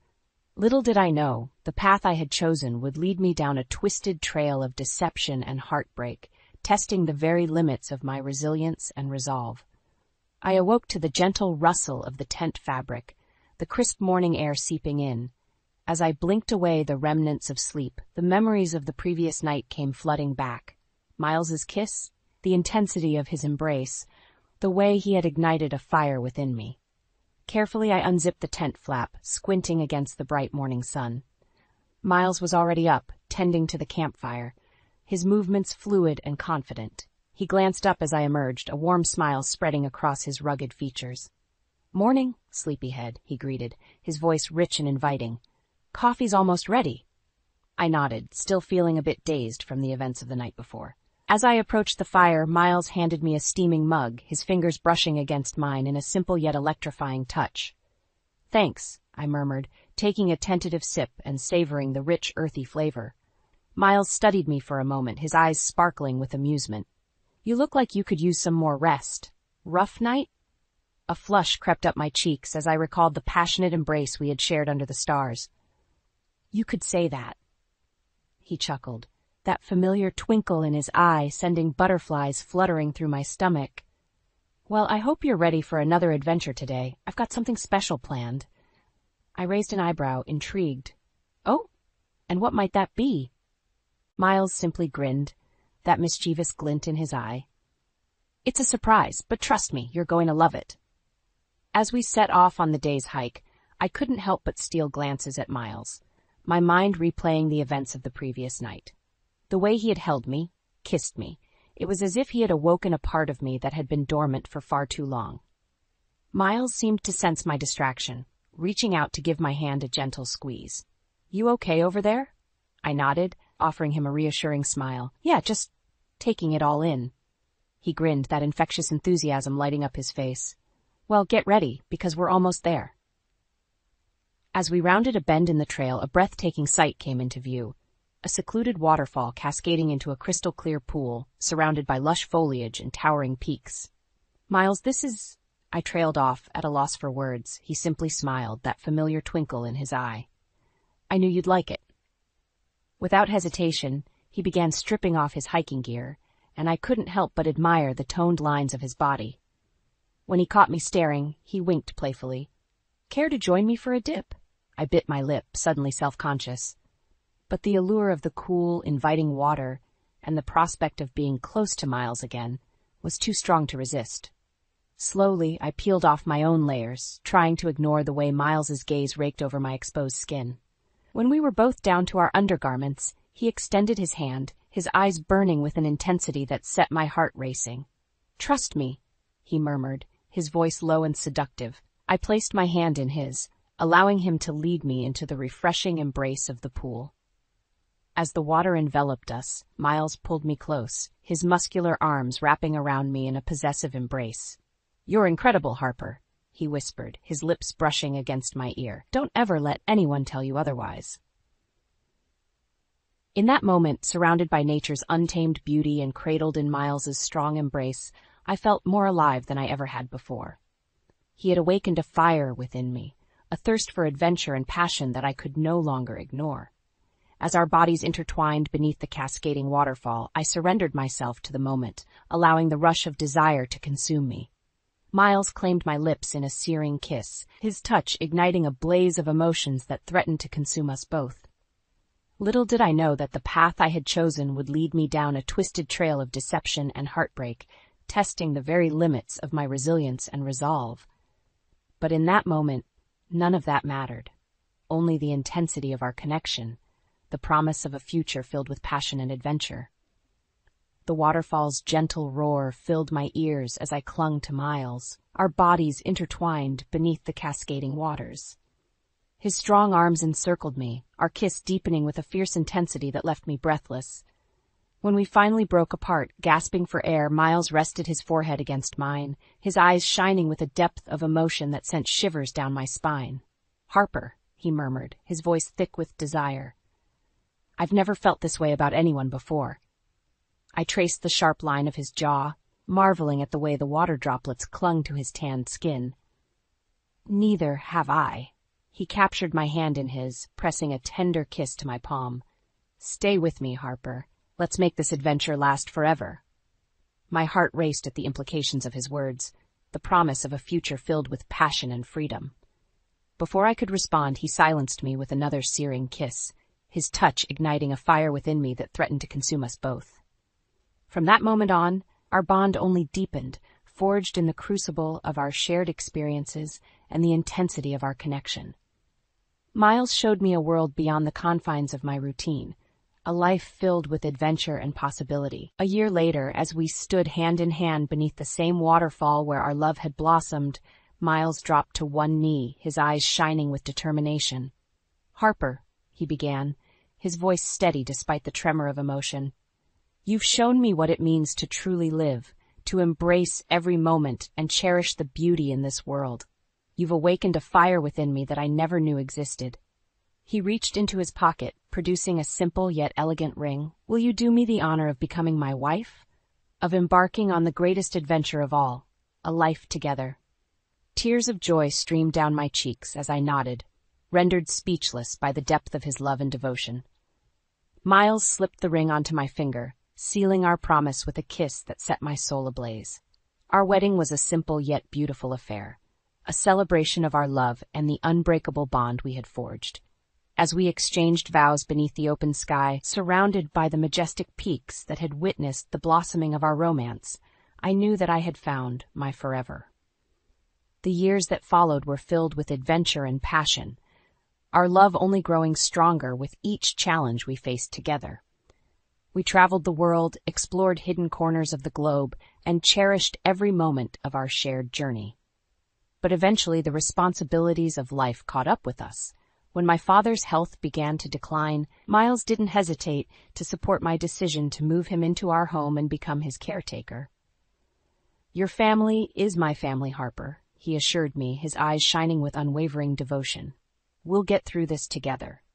Little did I know that those words would be put to the ultimate test, as the path we had chosen led us down a twisted trail of deception and heartbreak, testing the very limits of our resilience and resolve.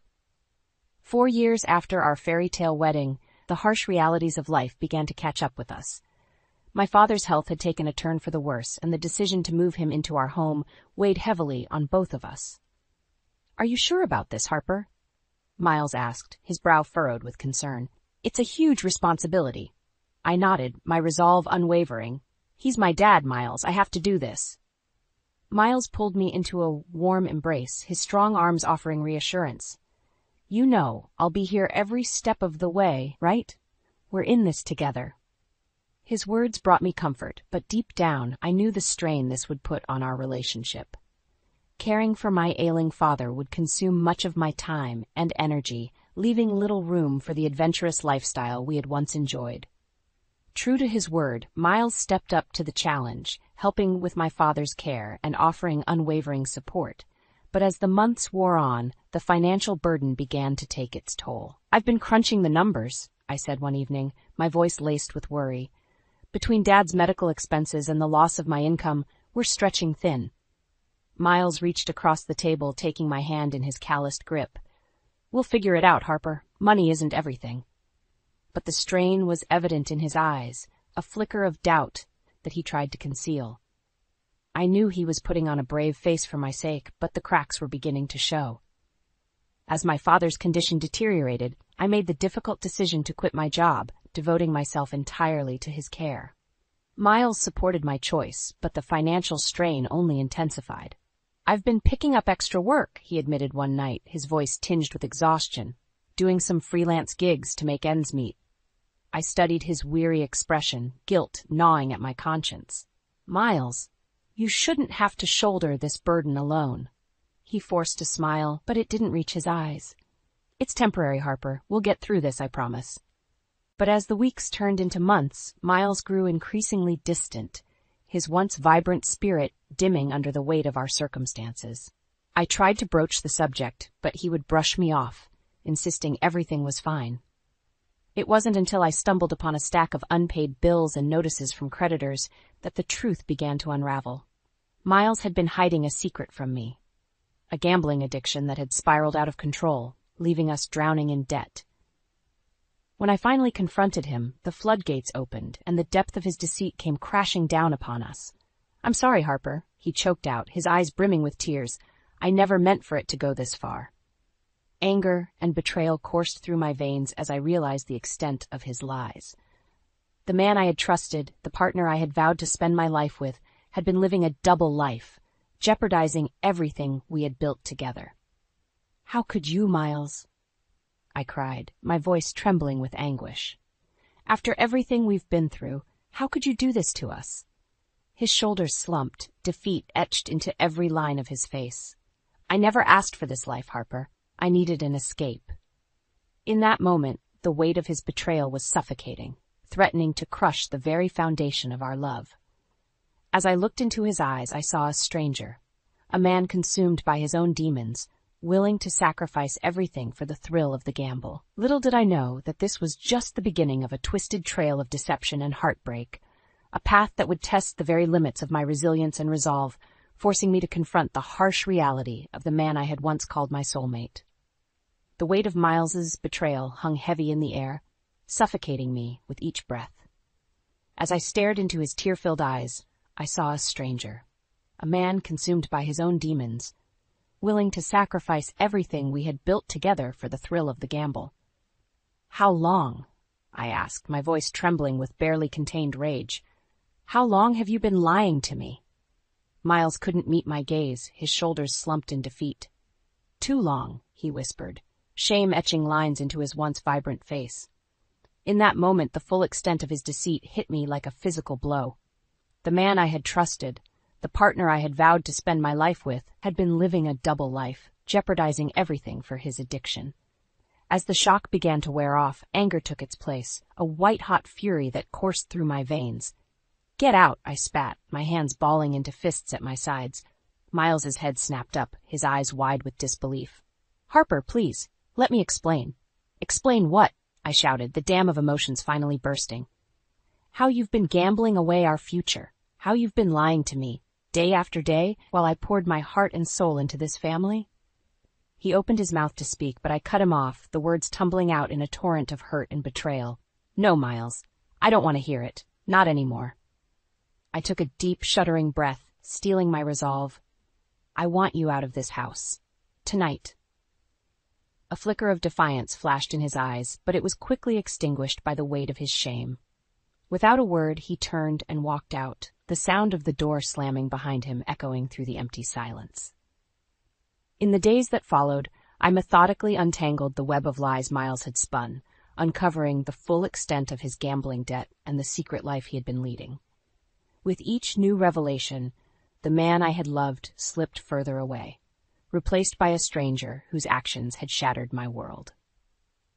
It wasn't until I stumbled upon a hidden stash of letters and photographs that the final, devastating truth came to light. Miles had been living a double life, with a secret family and children I had never known existed. As I stared at the smiling faces of the woman and 2 children in the photographs, a wave of nausea washed over me. How could he have done this? How could he have so callously betrayed not only me, but an entire other family? In that moment, something inside me shifted. The anger and hurt gave way to a burning determination for justice, for retribution against the man who had so thoroughly deceived us all. With a steely resolve, I began to piece together a plan, meticulously gathering evidence and reaching out to Miles's other victims, his first wife and children, who had been left in the dark about his double life. When I finally confronted him, Miles broke down, his carefully constructed facade crumbling under the weight of his lies. "Please, Harper," he begged, tears streaming down his face. "I never meant to hurt anyone. I was weak, and I lost control." But his pleas fell on deaf ears. The man I had once loved was gone, replaced by a shell of a human being consumed by his own selfish desires.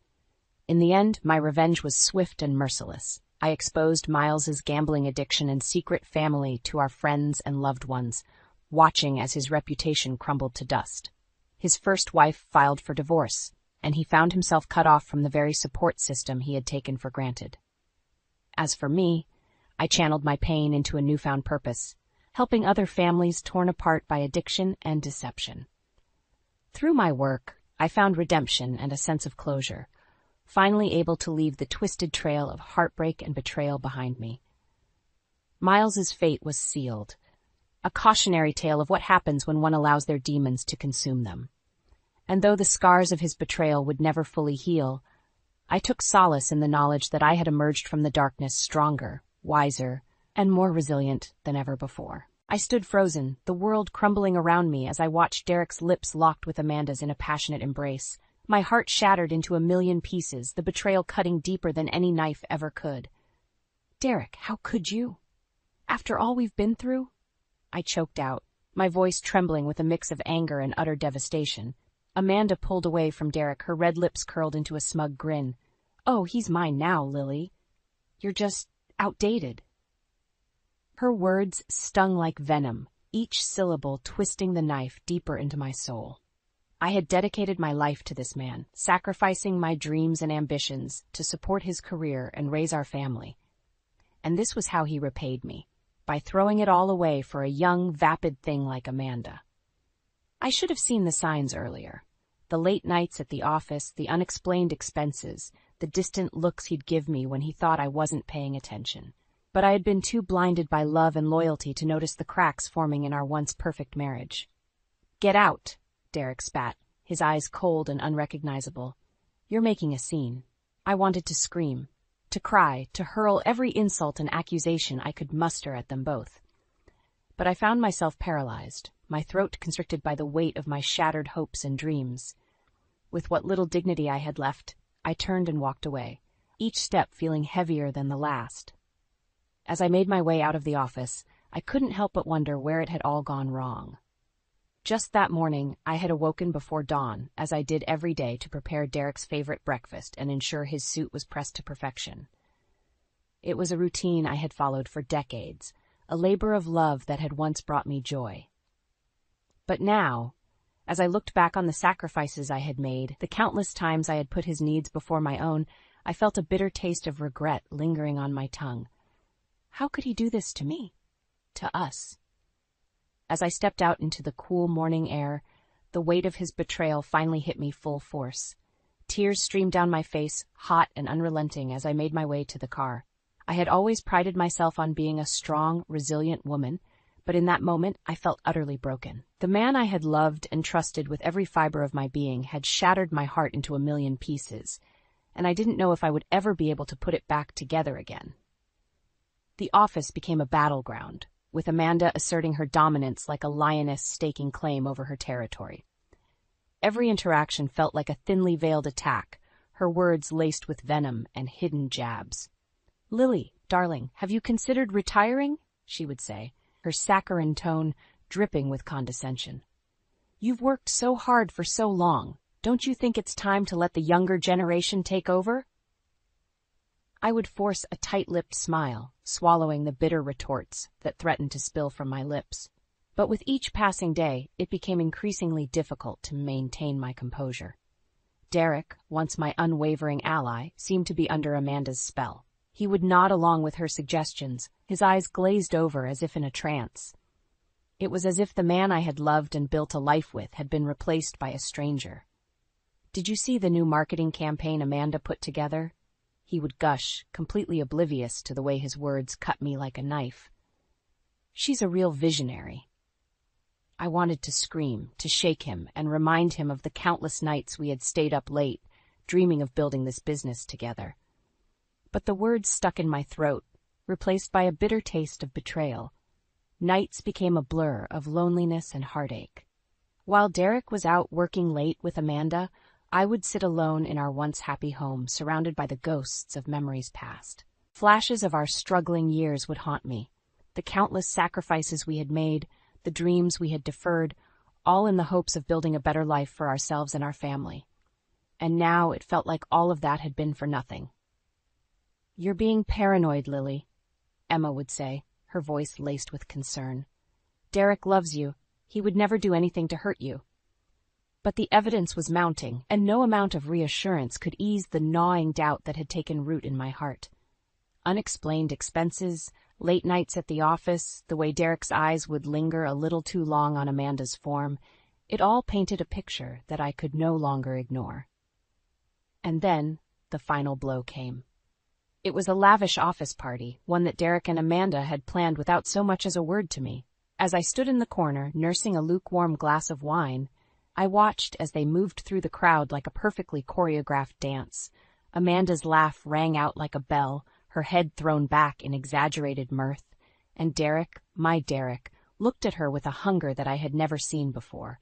It was in that moment that the last shreds of my denial crumbled away, leaving me raw and exposed to the harsh reality of their betrayal.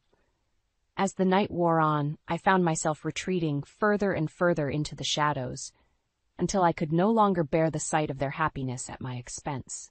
With tears streaming down my face, I slipped out of the party and into the cool night air, my heart shattered into a million pieces.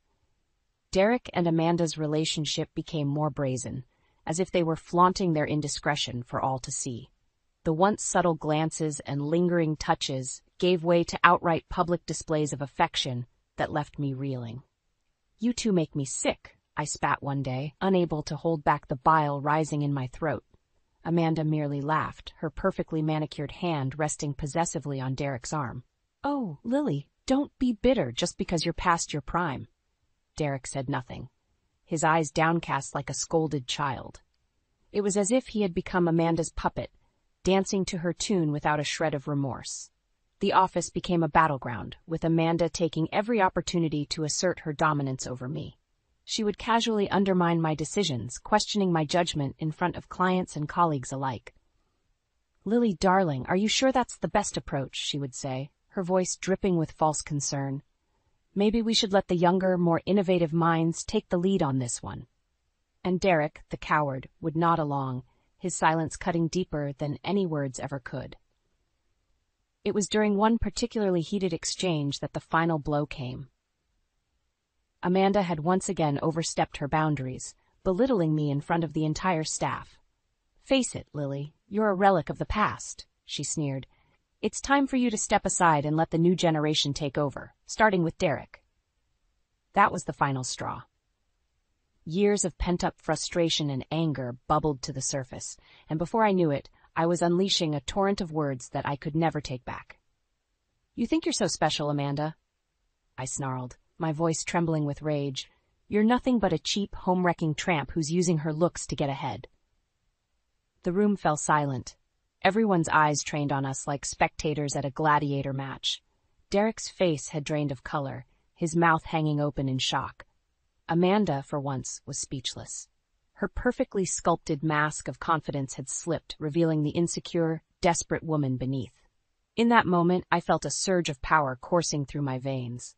For too long, I had allowed myself to be diminished, to be made to feel insignificant in my own life. But no more. With a newfound sense of determination, I turned on my heel and stormed out of the office, leaving a trail of stunned silence in my wake. As I drove home, the adrenaline coursing through my veins gave way to a profound sense of clarity. I had spent too long living in Derek's shadow, sacrificing my own dreams and aspirations for the sake of his success. No longer. From that moment on, I vowed to take back control of my life, to reclaim the power that had been stripped away from me piece by piece. Amanda and Derek may have thought they had won, but they had only awoken a force within me that they could never hope to contain. The battle lines had been drawn, and I was ready for war. The extravagant office party was the final nail in the coffin of my shattered marriage. As I stepped into the lavishly decorated ballroom, the weight of Derek and Amanda's betrayal hit me like a ton of bricks. They were the center of attention, basking in the adoration of their colleagues and clients, like royalty holding court. Amanda's sequined dress clung to her body like a second skin, her perfectly coiffed hair and makeup a stark contrast to the haggard, defeated woman staring back at me in the mirror that morning. "Lily, darling, you made it," she exclaimed, her voice dripping with false sweetness. "We were starting to worry you wouldn't grace us with your presence." Derek remained silent, his eyes averting mine as if he couldn't bear to look at me. The coward. "Of course I wouldn't miss this celebration," I replied, forcing a tight smile that felt more like a grimace. As the night wore on, I found myself retreating to the fringes, nursing a lukewarm glass of wine as I watched Derek and Amanda work the room like seasoned performers. They were a well-oiled machine, finishing each other's sentences and basking in the adulation of their adoring fans. It was sickening. At one point, I caught Amanda's eye from across the room. Her perfectly painted lips curled into a smug grin, as if to say, "I won. He's mine now." I wanted to scream, to hurl my glass at her and wipe that smug expression off her face. But I knew that would only give her the satisfaction she craved. So I did the only thing I could. I left. I slipped out of the party unnoticed, my heart heavy with the weight of my shattered dreams. As I made my way to my car, the tears I had been holding back finally spilled forth, hot and unrelenting. It was over. Derek had made his choice, and it wasn't me. The drive to Emma's was a blur, the streetlights blending together in a haze of grief and betrayal. By the time I arrived, I was a shell of a woman, hollowed out and broken. Emma took one look at me and immediately ushered me inside, her arms enveloping me in a warm embrace as I sobbed uncontrollably. "It's over, Em," I choked out between gasps. "Derek, he chose her." Emma's face hardened, her eyes burning with a protective fury I had never seen before. "That bastard," she growled, her grip on me tightening. "I'll kill him."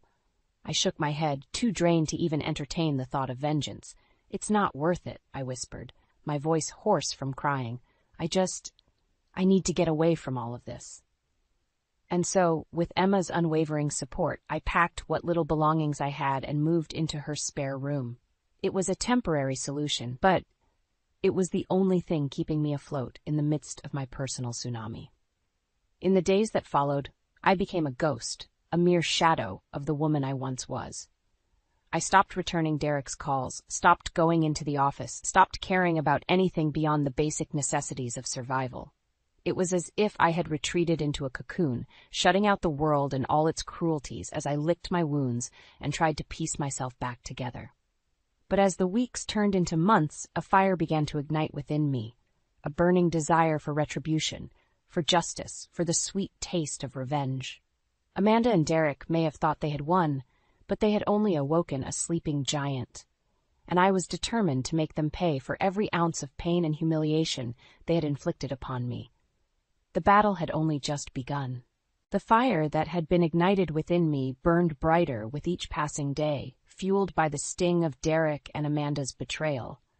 I knew that I couldn't let them get away with what they had done, not just to me, but to the life we had built together.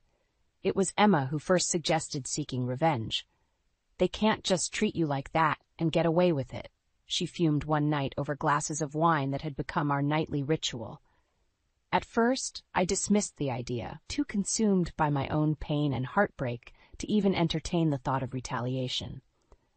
But as the weeks dragged on and the humiliation of my public ousting sank in, a newfound determination took root. It was then that I reached out to Owen, an old high school friend who had always had a knack for storytelling and technology. If anyone could help me expose Amanda and Derek for the snakes they truly were, it was him. "So let me get this straight," Owen said, his brow furrowed as he nursed a beer across from me at our favorite dive bar. "You want to take down your lying, cheating husband and his mistress?" I nodded, my jaw set with grim resolve. "They think they've won, but they have no idea what's coming." A slow grin spread across Owen's face, his eyes twinkling with mischief. "All right, Lily, I'm in. Let's make these assholes pay." From that moment on, Owen became my co-conspirator, my partner in crime. We spent countless hours huddled over his laptop, scouring the internet for any shred of dirt we could find on Amanda's past. And boy, did we hit the jackpot. It turned out that Amanda was a serial homewrecker, leaving a trail of broken homes and shattered lives in her wake. She had a pattern, seducing wealthy, successful men, leeching off of them until they had nothing left, and then moving on to her next victim. "This is gold, Lily," Owen crowed, his fingers flying across the keyboard as he compiled our findings. "We're going to bury that bitch with her own past." With each new revelation, my thirst for vengeance grew stronger. I wanted the world to see Amanda for the manipulative, conniving snake that she truly was. And Derek? He was going to get a front-row seat to the destruction of his precious mistress. We started small, leaking snippets of information to local gossip blogs and forums, watching with glee as the whispers and rumors began to swirl. It was like throwing a match onto a pile of kindling, the flames of scandal licking at Amanda's carefully cultivated image. But it wasn't enough. I wanted more. I wanted to see them burn. So we took it a step further, creating an anonymous website dedicated to exposing Amanda's sordid past. We posted screenshots of her past conquests' social media accounts, detailing the heartbreak and financial ruin she had left in her wake. And then we waited. At first, the reactions were muted, a few raised eyebrows, a few hushed whispers, but then, like a wildfire, the scandal took on a life of its own. Suddenly, Amanda's name was on everyone's lips, her once pristine reputation tarnished beyond repair. I could see the cracks beginning to form in her perfect facade, the strain of the mounting pressure wearing her down. And Derek? Well, he was finally starting to see the true nature of the woman he had risked everything for. As the fallout intensified, I couldn't help but feel a twisted sense of satisfaction. This was just the beginning, a mere taste of the retribution that was to come. Amanda and Derek had made the mistake of underestimating me, of thinking that I would simply roll over and accept their betrayal. But they were about to learn a valuable lesson. Hell hath no fury like a woman scorned. And I was just getting started. The fallout from our anonymous leaks was swift and merciless. Amanda's carefully curated image began to unravel at the seams, the skeletons in her closet finally coming to light. At first, she tried to brush it off, putting on a brave face and denying the allegations. But as more and more damning evidence surfaced, her defiant facade crumbled like a house of cards. It was during this time that I started receiving frantic calls from Derek, his once confident tone replaced by a desperate pleading. "Lily, you have to help me," he begged, his voice strained. "This whole thing is spiraling out of control. Amanda's past. I had no idea." I couldn't help but revel in his misery, savoring the sweet taste of his comeuppance. "What's the matter, Derek?" I taunted. Not so enamored with your precious Amanda anymore?" He fell silent, and I could almost hear the shame radiating through the phone. It was a delicious feeling, watching the man who had so callously discarded me squirm under the weight of his own mistakes. But as satisfying as it wasn't enough. I wanted more. I wanted to see Amanda brought to her knees to watch as her world crumbled around her. It was Owen who suggested taking things a step further, arranging a face-to-face confrontation that would force Amanda to confront the consequences of her actions. "Meet me at the old parking garage downtown," he texted me one night, the cryptic message sending a thrill of anticipation coursing through my veins. When I arrived, the dimly lit garage was deserted, save for a lone figure leaning against a sleek sports car. As I drew closer, the figure stepped into the light, and my breath caught in my throat. It was Amanda, her once flawless makeup smeared and her eyes rimmed with red. She looked broken, a far cry from the poised and confident woman who had stolen my husband's heart. "You think you can just tarnish my image and get away with it?" she spat, her voice trembling with barely contained rage. I couldn't help but laugh, the sound echoing off the concrete walls. "Oh, Amanda, this is just the beginning. You're going to lose everything you've schemed for." Her eyes widened, and for a moment I saw a flicker of fear cross her features, but just as quickly it was replaced by a steely resolve.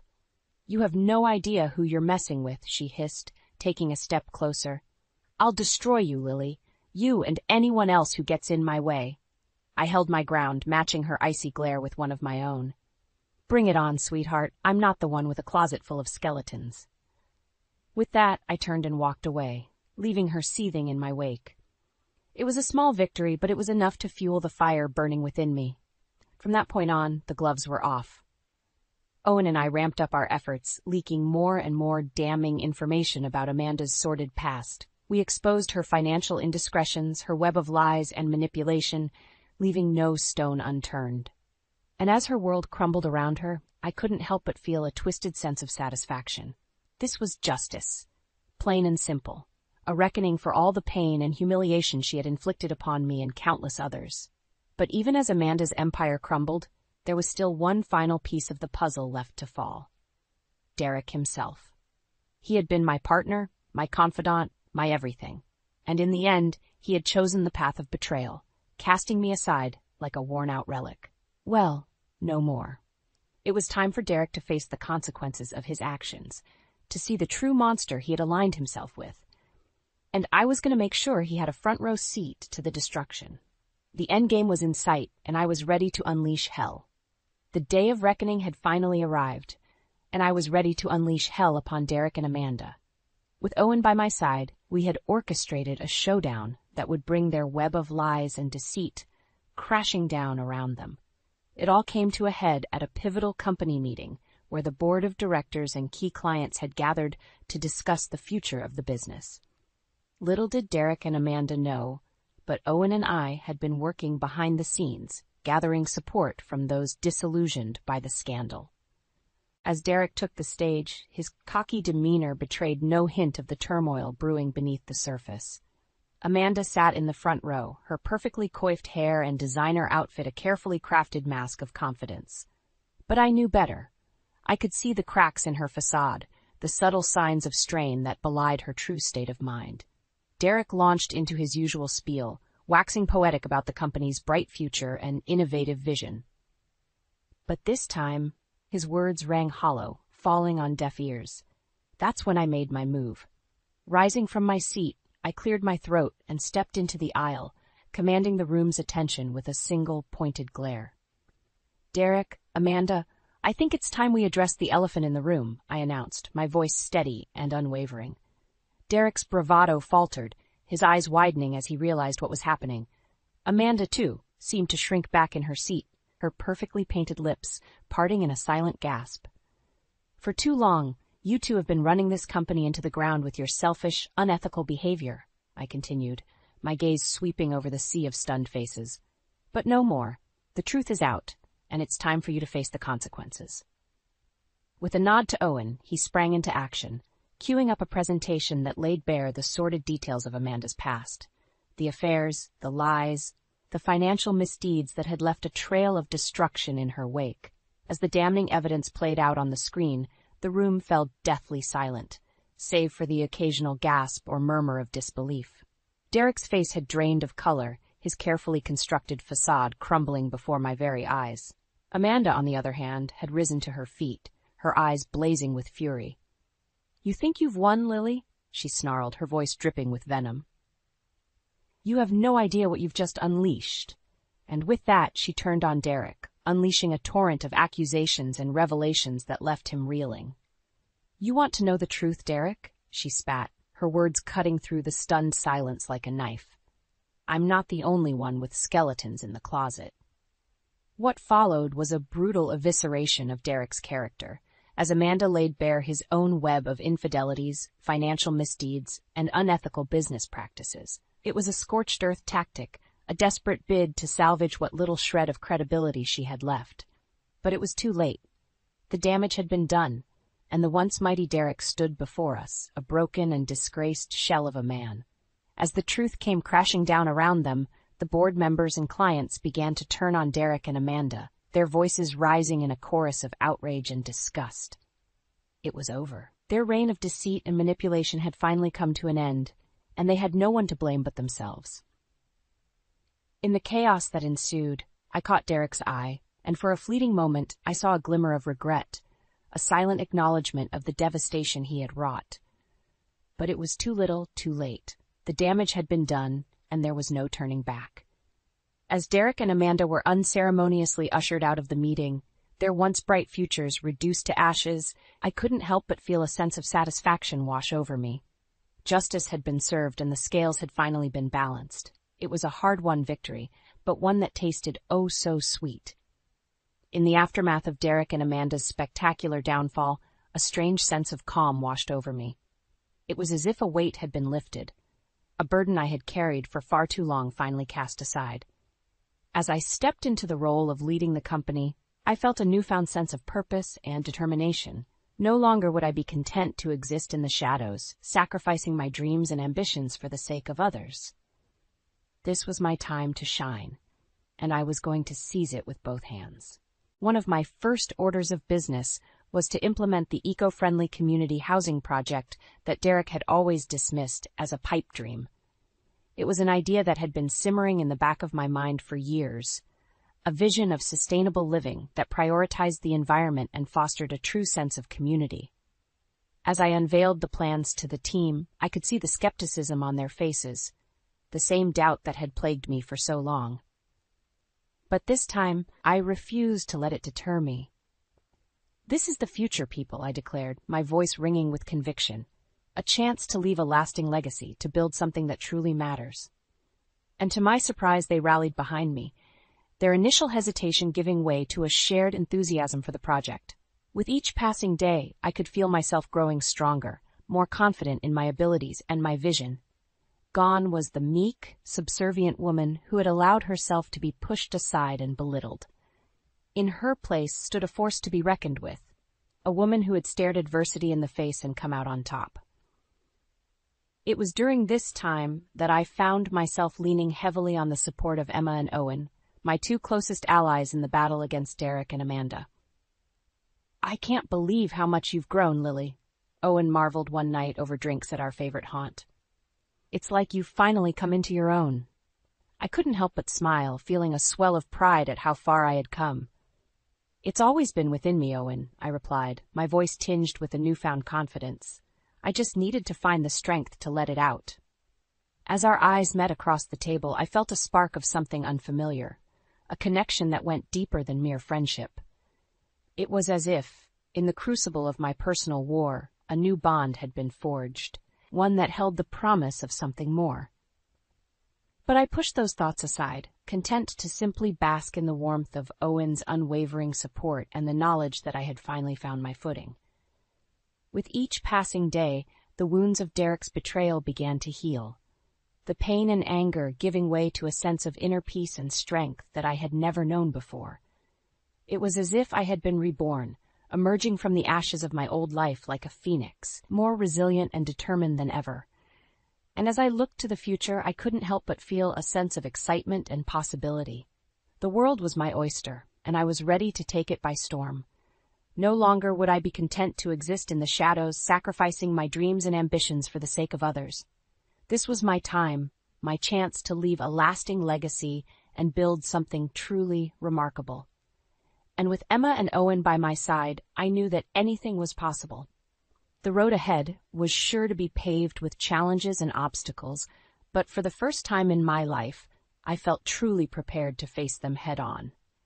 Derek and Amanda may have tried to break me, but in the end, they had only succeeded in forging me into a stronger, more resilient version of myself. And as I stood on the precipice of a new chapter, I couldn't help but feel a sense of gratitude for the lessons I had learned along the way.